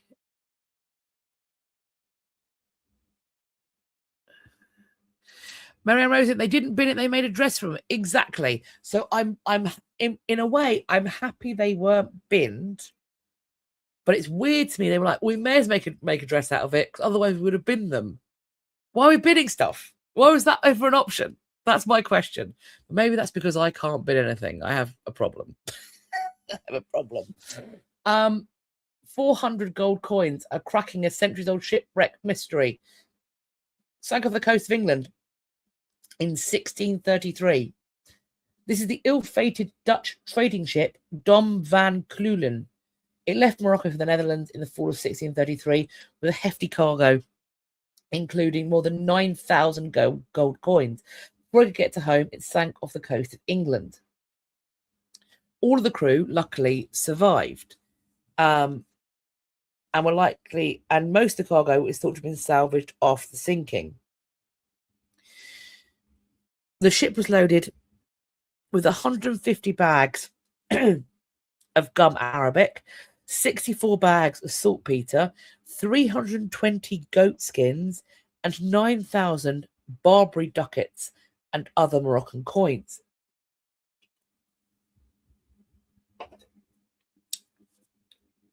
These originate from the Barbary coast, which is present-day Morocco. In the 16th and 17th century, Dutch merchants were actively trading manufactured goods for pure West African gold from the Saadian Sharifs. This Arab Sharifian dynasty ruled Morocco between 1549 and 1659. This West African gold would be melted down by Dutch officials to make their own coins, which then became the most widely accepted trade currencies in the world. 400 of the ship's gold coins were embedded in the seabed until 1995, when a Southwest Maritime Archaeology group discovered the wreck. In 1995, quote, the discovery of African gold from under the sea off the coast of Devon was an amazing discovery that raised so many questions about how it came to be there. Now we finally know the exact ship that carried the gold lading and cargo. The story can now be told of how a Dutch ship carrying North African gold was wrecked off the English coast, making this a discovery of international importance. It reminds us how much there is still to be found under our seas.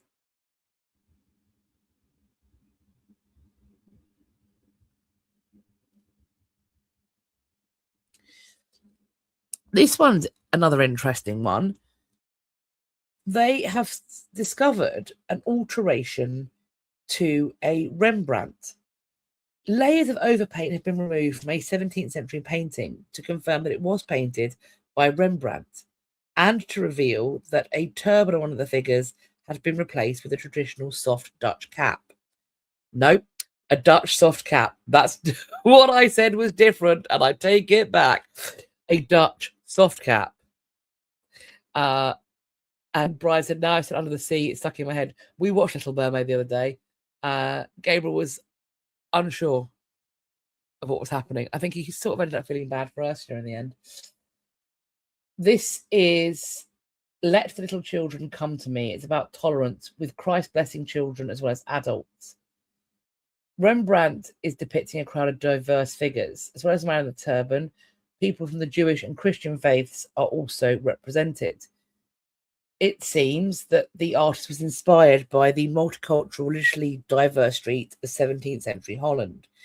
When he painted it, faith rivalry is rife, refugees are coming into Holland, many settling in Leiden, which is Rembrandt's birthplace, to the dismay of the population there. When Rembrandt starts his painting in 1627, Leiden's undergoing an extraordinary humanitarian crisis. The 30 Years' War is at its height. Hundreds of thousands of people are flooding into the Dutch Republic as refugees. And in 1626, 1,500 weavers had arrived there alone with their wives and children. It's estimated that Leiden took something like 10,000 refugees in 1 year. This painting, which measures 106 centimetres by 80.5 centimetres, was found in 2014. Now it's been attributed to Rembrandt. It's going to be auctioned by Sotheby's on the 1st of July. It's estimated it's going to go for between 8 million to 12 million pounds. The chair of Sotheby's told The Guardian, quote, "It was made into a more traditional, conventional treatment of the subject by later overpainting, the original having a diverse cast of characters, including the prominent turban figure in the middle. The foreground of the painting was left unfinished, completed rather crudely by a later artist. Restoration removed those additions, demonstrating the extent to which the painting was simplified or sanitized by subsequent intervention. While Rembrandt had painted a naked child in the crowd, the later artist had clothed him, as we can see the sort of side by sides. I think the original is far, far more interesting, personally. In no other image, also the in this painting, Rembrandt depicts various members of his family, including his parents and himself. The young man who's seemingly craving forward to see the miraculous event while looking directly at the viewer. In no other image does Rembrandt bring his family together so completely. His parents had hoped he would pursue a career in law, administration, or the church, but then they saw his talent and they funded his artistic training. It's thought this work might have been produced shortly after his apprenticeship with the leading Amsterdam artist Pieter Lastman, that he's basically using this to show his parents that their investment had paid off. This was put on display at Sotheby's in London on the 27th of June, and we'll see how much it goes for when it's sold.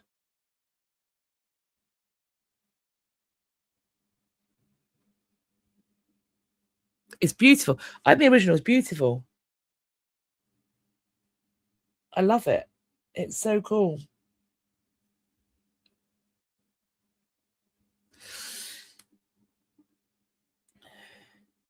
A UK museum, London's Gardening Museum, is hurrying to acquire an 18th century portrait of a black gardener, a black British gardener. This is by an unknown artist, and it depicts John Utzelman, a renowned gardener who lived and worked in Wales. He sat for this portrait in 1754 when he was in his late teens. He's in a blue suit and waistcoat. It's been on display at the Garden Museum since 2023. But the hope is that it'll be permanently installed beside Portrait of a Black Gardener, another 1905 portrait by Harold Gilman that was acquired in 2013. So they want to celebrate the heroes of the gardening world, of which this gentleman is. What we know about John is derived from a biography that's written in 1888 by a man called Robert Isaac Jones. His source was his grandfather, who had known John the gardener. According to the biography we get, he was born in 1736. John was then abducted from West Africa by slave traders when he was 8 years old. He was taken to the Itzmillan estate in Crickeith by the Wynne family. They trained him in horticulture and employed him as a gardener. He excelled and was reported as working, quote, more or less perfectly. He is described as being handsome. Apparently, many local women were competing for his affections. He eventually meets a woman called Margaret Griffith, another worker on the estate, and they run away and get married in 1768. The couple had 7 children, 5 of which lived on to adulthood, and some of their descendants still live in the region today. He did lose his job by eloping, but he then went on to work as a land steward on a nearby farm. He later would go back and work for the Wynne family again. They gifted him a cottage as payment for his many years of service. He died of jaundice, apparently, in 1786 and was commemorated on his tombstone by the poem Dafydd Sion Symes. Born in India, to Wales I came. So the Gardening Museum has put on an online campaign asking for public donations to complement its grant funding applications. The hope is they will raise £420,000 to acquire this portrait. Bev Margaret, yeah, employed, paid a job. Of course, transported against his will. And clearly adaptable, skillful, and rewarded for it, even though the eloping probably annoyed people. I don't know quite how and why he had to elope. But seemingly it didn't cause that much distress and unrest because he gets his job back in the end. Pixie descendants. So he had 5 children which lived to adulthood. Some of their descendants still live in the region today. He's not Nosferatu. He's having vampire children. What a cool thing.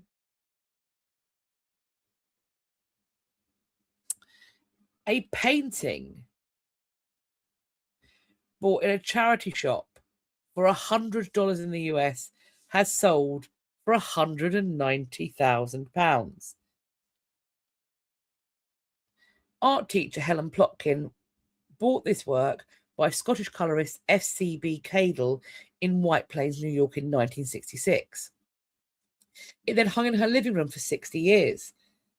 It sold in Edinburgh for £189,200, including buyer's premium. The background of the painting only became clear when Helene's son, Barry, started researching it and took its valuation last year. They deciphered the signature in the upper right corner using AI and thus confirmed the artist was Francis Campbell Llew Cadell, known as one of 4 artists known as the Scottish colourists, active in the early 20th century, renowned for his stylish portraits of Edinburgh New Town interiors and his vibrant still lives. So she said that the painting stood out when she spotted it. It had an undeniable regal presence, but it was the colour theory at play that held my attention. The way pastels were integrated into the composition was both interesting and bold. It was clearly the work of a significant hand with a deep understanding of light and form. Her son said, "We were, as you can imagine, delighted and astounded when we found out the identity of the artist in the model. For Mum, it was confirmation of her artistic eye and ability to recognise great talent." How cool is that?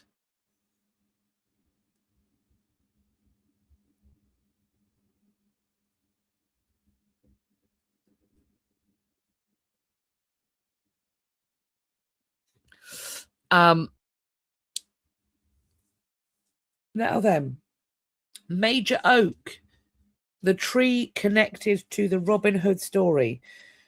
It's one of our most iconic trees here in the UK. And it's thought now that it has died because no new shoots appeared in spring.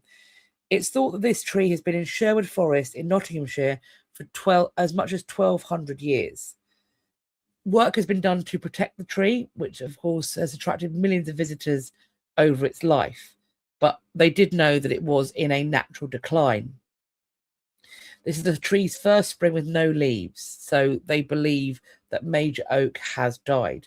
They're not quite sure why it's died, but there's potentially a combination of issues, including years of, quote, well-intentioned structural intervention and huge amounts of human activity around the tree that could be major contributors.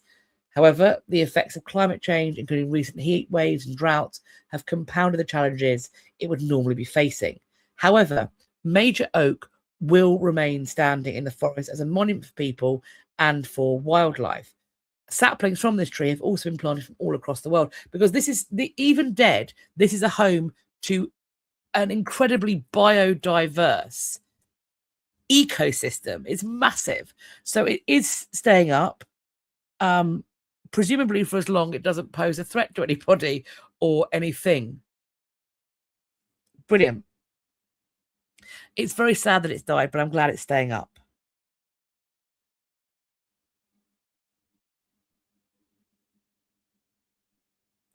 Steve saw Major Oak in 86 to 7. It was classified as dangerous then. I mean, there were still people climbing on it well into the 90s and aughts, I'm pretty sure. Pretty sure.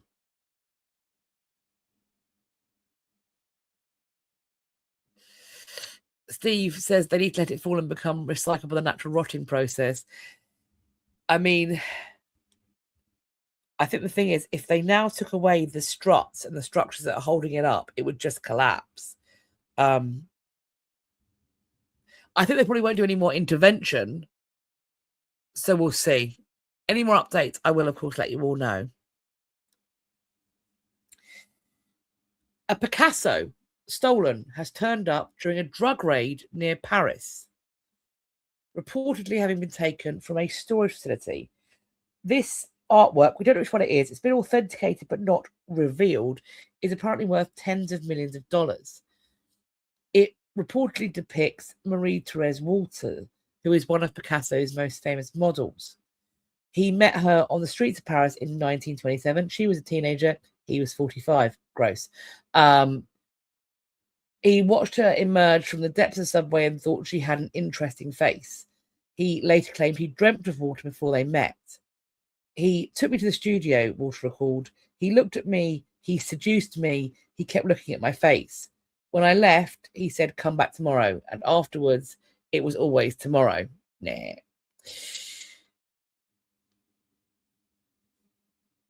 Four people were arrested in relation to a drug trafficking case, and one of them confessed in court to stealing the painting from a storage facility in Paris where he'd worked as a security guard. The theft of the painting is apparently opportunistic. As often happens in such cases, the gang then had no idea what to do with it. Too hot to handle, I think. But yes, it has been found since. We have got our last piece of new news. And this is something that felt incredibly personal to me this week. I don't know where everybody is living in the world or staying currently, but the week that we had last week in London and the southeast of England was scary. So Dominic's daycare closed every afternoon. I was going into the theatre, so we'd pick Dominic up, we'd put him in for a nap because he was hot and tired and exhausted, and then he'd wake up from his nap ratty. Understandable, he's not yet 2, and so he spent every afternoon last week in the bathtub just under the cold tap. And if you try to take him out from the cold tap, he'd try and claw your face off. He was not happy. It was so hot. I, of course, was doing Monarchs Anonymous at a theatre in Victoria. So I had to go in by bus or tube or both. On one of the days, I got on the Jubilee line and I sat down on the Jubilee line and I looked at the woman opposite me. We made eye contact and I just let slip the F-bomb.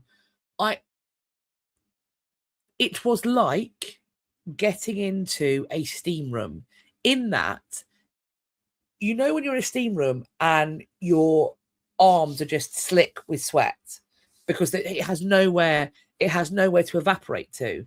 So it wasn't just I was sweating and it was going away, or I was dripping with sweat.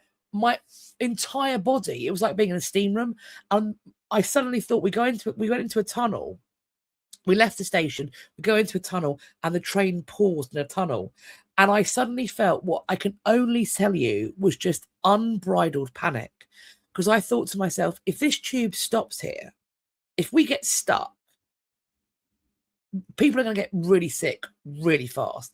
And the Jubilee isn't even the hottest train line. I cannot imagine what it would have been like to be on the Central line. It was wild. It was wild. Fortunately, the theatre we were in was air conditioned, and we did make that a selling point for the show. And it was lovely to be in an air conditioned theatre, because I mean, there are theatres in London that are having to have water breaks, or they're being told they might have to pull shows because it's just so hot. So some Paris museums are closing or reducing their hours amid the heat wave. Rightly so. A museum should be a place of respite, maybe, but if it's not got air conditioning, it's going to be unbearable. I was at the Tower today. It was a cooler day. Outside was pretty cool. if you, in a heat wave, when you're at the tower, the first day of the heat wave, being inside the buildings of the tower is delightful. The stone is lovely and cool. If there's been 3 days of heat wave, at that point, the tower, these old stone buildings become ovens and they remain hot. So even today, being outside at the tower was fine. You walk into one of the buildings just running with sweat. Unbelievable. So the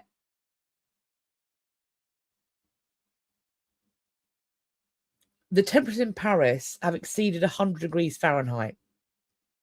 France is setting apparently national heat records. 55 people have lost their lives to drowning nationwide since June the 18th. Public events have been cancelled. Public alcohol consumption has been banned. Notre Dame Cathedral restricted access to its towers.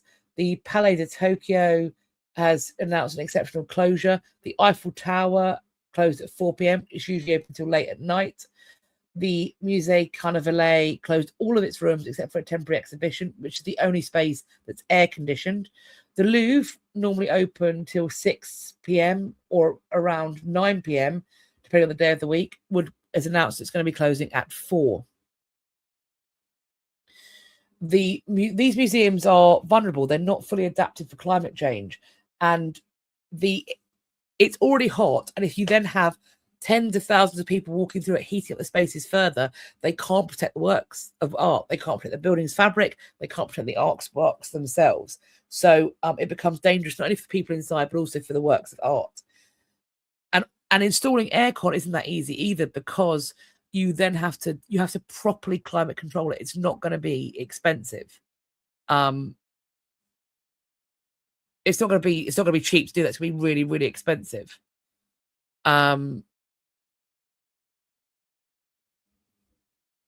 It's been dangerous here. And I'm aware that other countries have heat and humidity that matches or eclipses this. What I am going to say is the countries that are having those in the States, for example, many of the houses are not. First of all, they have air conditioning. Second of all, they aren't built to insulate against cold in quite the same way that our cities are.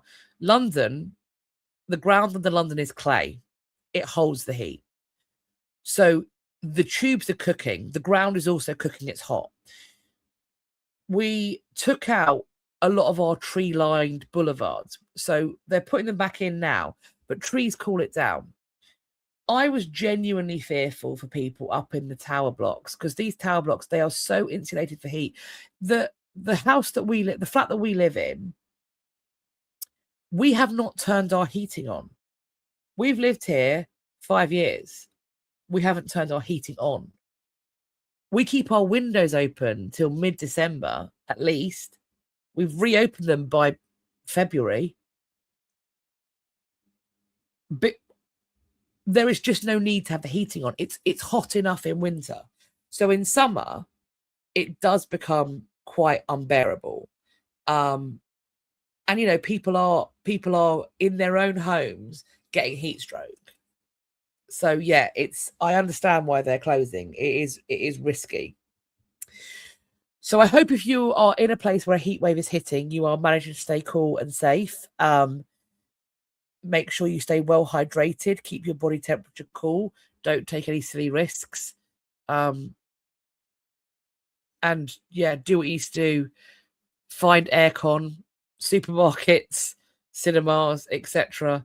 And it looks like we're going to have another hot week next week. So best of luck and look after yourselves.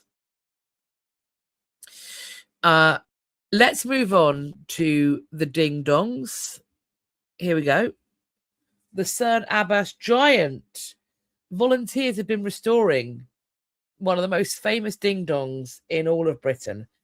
This is a 56 or 880 feet tall chalk giant. It's got a naked man holding a club with a humescent member depicted there. Over time, rain and plant growth has eroded and softened the lines. Nobody needs their lines softened, do they? So they have carried out major restoration every decade. The previous effort took place in 2019, but however, it has been shown to be losing definition already. Wetter winters have washed chalk from the trenches. So they begin by removing old chalk and clearing vegetation. Fresh chalk then goes back into the trenches. Volunteers spend hours walking up and down these steep hills carrying heavy bags. About 300 people joined this year's project, some coming from nearby communities while others came in from elsewhere. This happened during an unusually hot spell in May. I'm sure they weren't doing it just now. So it's still debated why the figure was created. Some studies that were done by the National Trust indicate that it dates from between 700 to 1100 CE, so late Anglo-Saxon period. Another one theory links it to fertility traditions, perhaps the club carrying out as Hercules.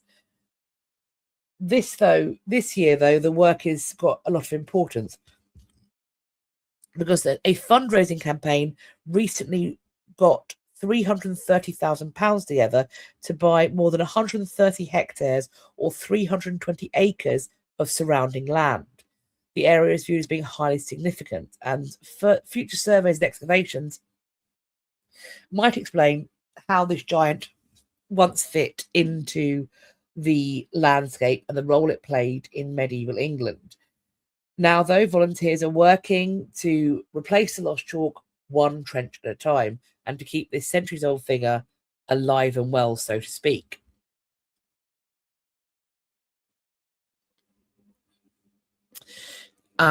Next up, a historic Highland fortress has been damaged by vandals. This is Ding Dong in the most traditional sense of the word, and it's our last one. This is old Inverloch Castle near Fort William. The ruins of the medieval fortress currently closed to the public because safety inspection and conservation work is being carried out. However, security fencing has been breached on at least 2 different occasions in the past month, leading to damage being caused to the castle walls. Historic Environment Scotland is investigating the extent of the vandalism and the potential impact on its plans to improve visitor access. The castle was built in the 12th century by the powerful Comyn family to dominate the southern part of Great Glen. It was captured by Robert the Bruce as he consolidated his control over Scotland. Its well-preserved ruins have remained largely unchanged since then. A spokesperson said, quote, despite currently being closed due to ongoing conservation work, Inverloch Castle has been the subject of recent incidents of vandalism. They said repairing the damage caused by vandals diverts important resources away from the essential conservation and maintenance that's already been planned at the castle. Quote, conservation work has been ongoing at the castle. Last year, we carried out significant masonry repairs to the southeast wall and entrance arch and installed soft capping to the wall heads. Further work was programmed for this summer with the aim of improving visitor access to the site, but the feasibility of these works will now be determined by the level of damage caused by the vandalism and any required repairs. That's very annoying.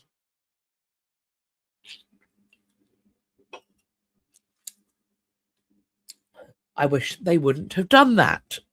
So as we get more news about that or potentially a culprit, I will, of course, update you.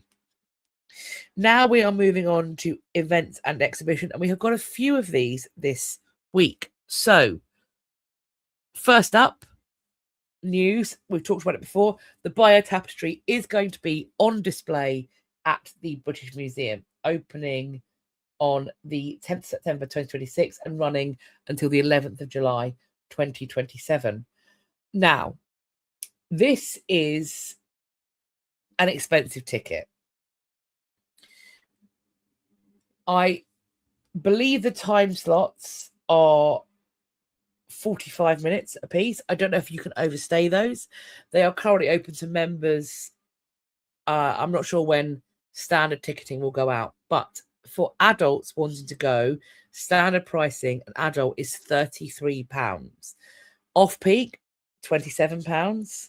Super off-peak, so that's term time weekdays, 3:30 to 4:20, oddly specific, that is £25. This is not cheap. Members get in for free. Booking is required. If you're under 16, it's free. If you're a student, if you are 16 to 25, if you are a job seeker, then that is all 25, regardless of what peak time you're going. Disabled visitors with a free assistant, also £25. Art Pass does take off some of the pricing. This is not going to be affordable for a lot of people. And I understand that they've had to build a purpose-built space. I do get that. This is steep, I find. It may be worth it to you to look into the price of a British Museum membership for a year. Particularly, I think if you wanted to go maybe more than once, maybe some of these memberships, sometimes museum, I'm not sure about the British Museum one, sometimes the museum membership, a way of getting you in is they give you guest passes. So maybe if you buy a museum membership and you get 2 or 3 or 4 guest passes, so you can bring a friend along, maybe this is the reason to get a membership to the British Museum. It's not cheap. It's not cheap at all. I'm probably still going to go and see it, but it's expensive. But it's the draw is such that I'm prepared to pay £33 to go and see it. So they know what they're pricing it at, don't they? They know what they're doing. We also have the New York Historical is doing something on revolutionary women. This opened on May 29th. It's going till October 25th, 2026. And it's asking the question, how did the revolution and living through the experience of war impact New York's women? How do women impact the revolution in New York and beyond? Very interesting. So if you're in New York, check it out. Let us know what you think of it. This is for one that's in Dumfries in Scotland. However, if you're in the UK, there are going to be various places over the summer which is going to have all sorts of reenactment. There will be jousts at various locations. I know that Hampton Court is having a joust. Other castles will be too. This one is at Llew. They are doing a joust on the 25th and 26th of July. So ticket prices start at £9. Similarly, a bunch of other places will also be doing joust. Every summer, it's jousting season. It's a good time.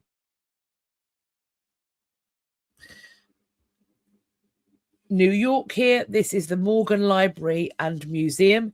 They've got an exhibition, Tarot, Renaissance Symbols, Modern Visions. This opened June 26th and it's running through to October 4th. I should have mentioned, in addition to having links in the descriptions that are numbered for tickets, you'll also see where I've been able to find it, that there is accessibility information for each of these sites.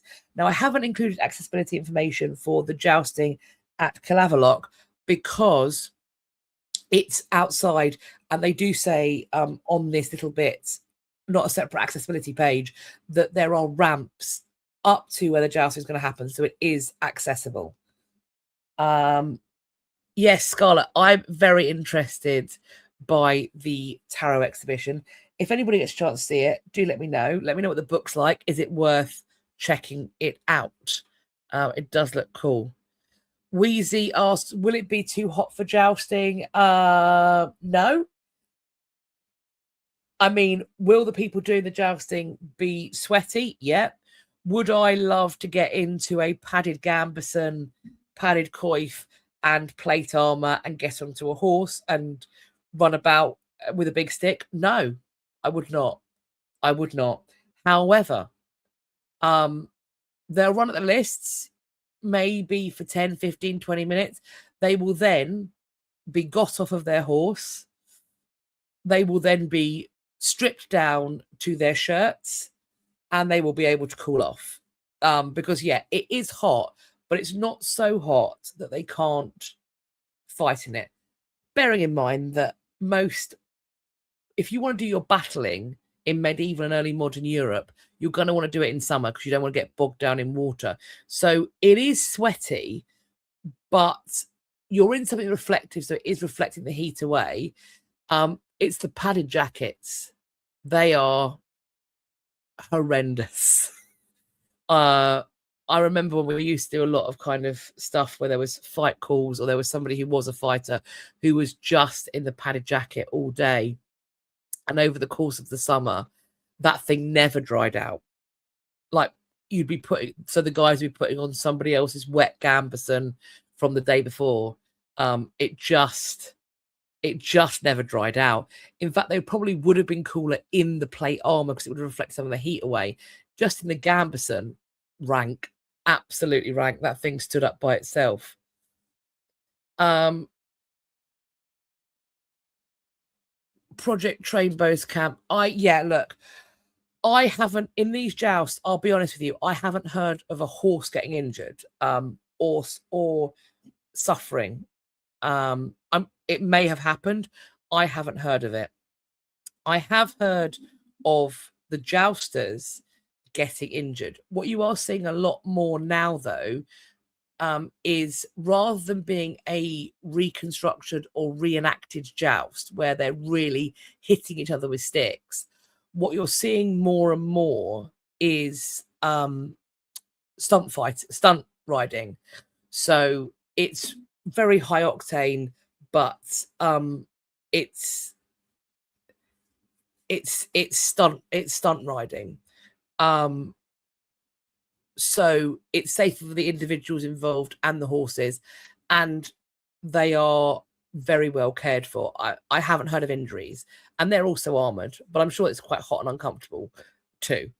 So I don't know. Jessie, that is incredibly kind of you. Thank you so much. That's really very kind and very generous of you. Thank you very, very much. Yeah. Well, tapestry tickets paid for. That's wonderful. I will let you know what I think when I go and see it. Thank you ever so much.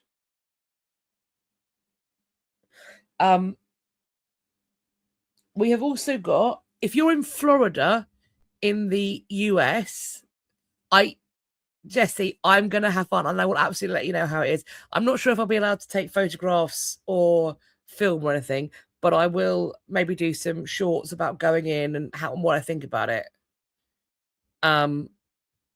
We've got this here. This is Florida, Summer in the Pavilion, the Flagler Museum.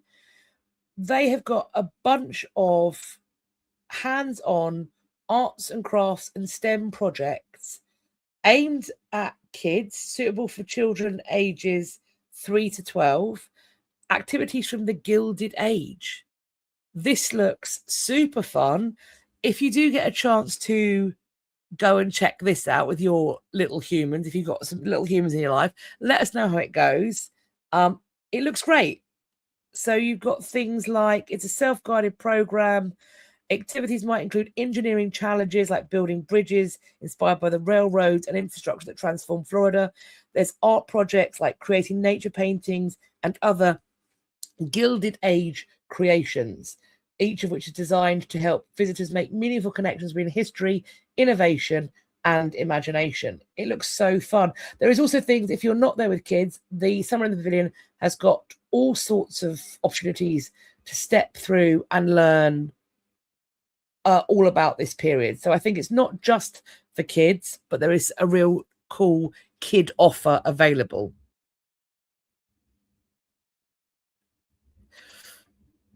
Susie Q. Oh, that's very kind. Wish you lived in England and could go to all these places. Well, I see these American ones The tarot exhibition, this at the pavilion. I mean, my eldest would love this, building railway bridges. He'd have the time of his life. Oh, Brian, apparently it's pronounced Flagler, the Flagler Museum. Cool. Snudpuckle says that the tarot set artwork is amazing. Oh, cool. Okay. That's so cool. Our final one, this is Washington, D.C. This is the new home for exploration. This is the National Geographic Museum of Exploration that opened on the 26th of June. Let me know. Have you been? What's it like? Is it cool? It looks pretty fun. It looks very shiny. Museum of Exploration, very interesting. If you haven't been, if you've got plans to go, let us know what you think of it. If you get in there, maybe send me some pictures, some sneaky pics of what you're seeing. I would really appreciate it. That is what I have for you this month. So thank you all so much for chatting with me in this June History News Live. We are back to our normal scheduling, so there will be a premiere at 4 p.m. on Friday. Going forward, I think there'll be pretty much all at 4 p.m. for the rest for July. And then at the last Monday in July, we will be having a History News Live, unless I happen to be on my hollybobs, in which case it may have to be the first Monday. But I think actually the way it pans out, I think what we're going to have to do is I will not be by my computer. So our July History News is going to be on the 3rd of August. So please do send me your news items as you're seeing them, and we'll be talking about it on the first Monday of August. Oh, Subi, you checked out the Gotham video, the history of Gotham. I'm glad you loved it, and I'm pleased to have got a comic book fan in as well. It was a really fun video to make, and I really was inspired by the comic book connection. So I'm glad you enjoyed it too. Brilliant. And I'm also really grateful for the interest shown in me talking about the wool in the Houses of Parliament. So I'm going to see what more I can find out about that. Maybe even get a chance to go in and talk to somebody. I'm going to send some emails and ask for some favors, because why not? Right. I hope if you're still in your Monday, you're having a lovely Monday.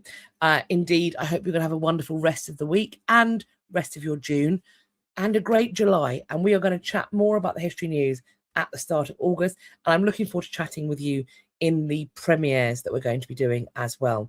But for now, I hope you're staying cool. I hope you're staying safe. I hope you're going to have a lovely day, afternoon, evening, wherever you are in your hours.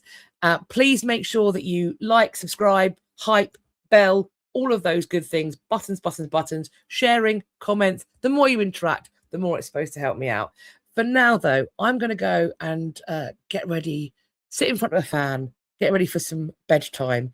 And I'm looking forward to speaking to you all in my premiere. But for now, do take care of yourself. And I am going to end the stream now. Bye.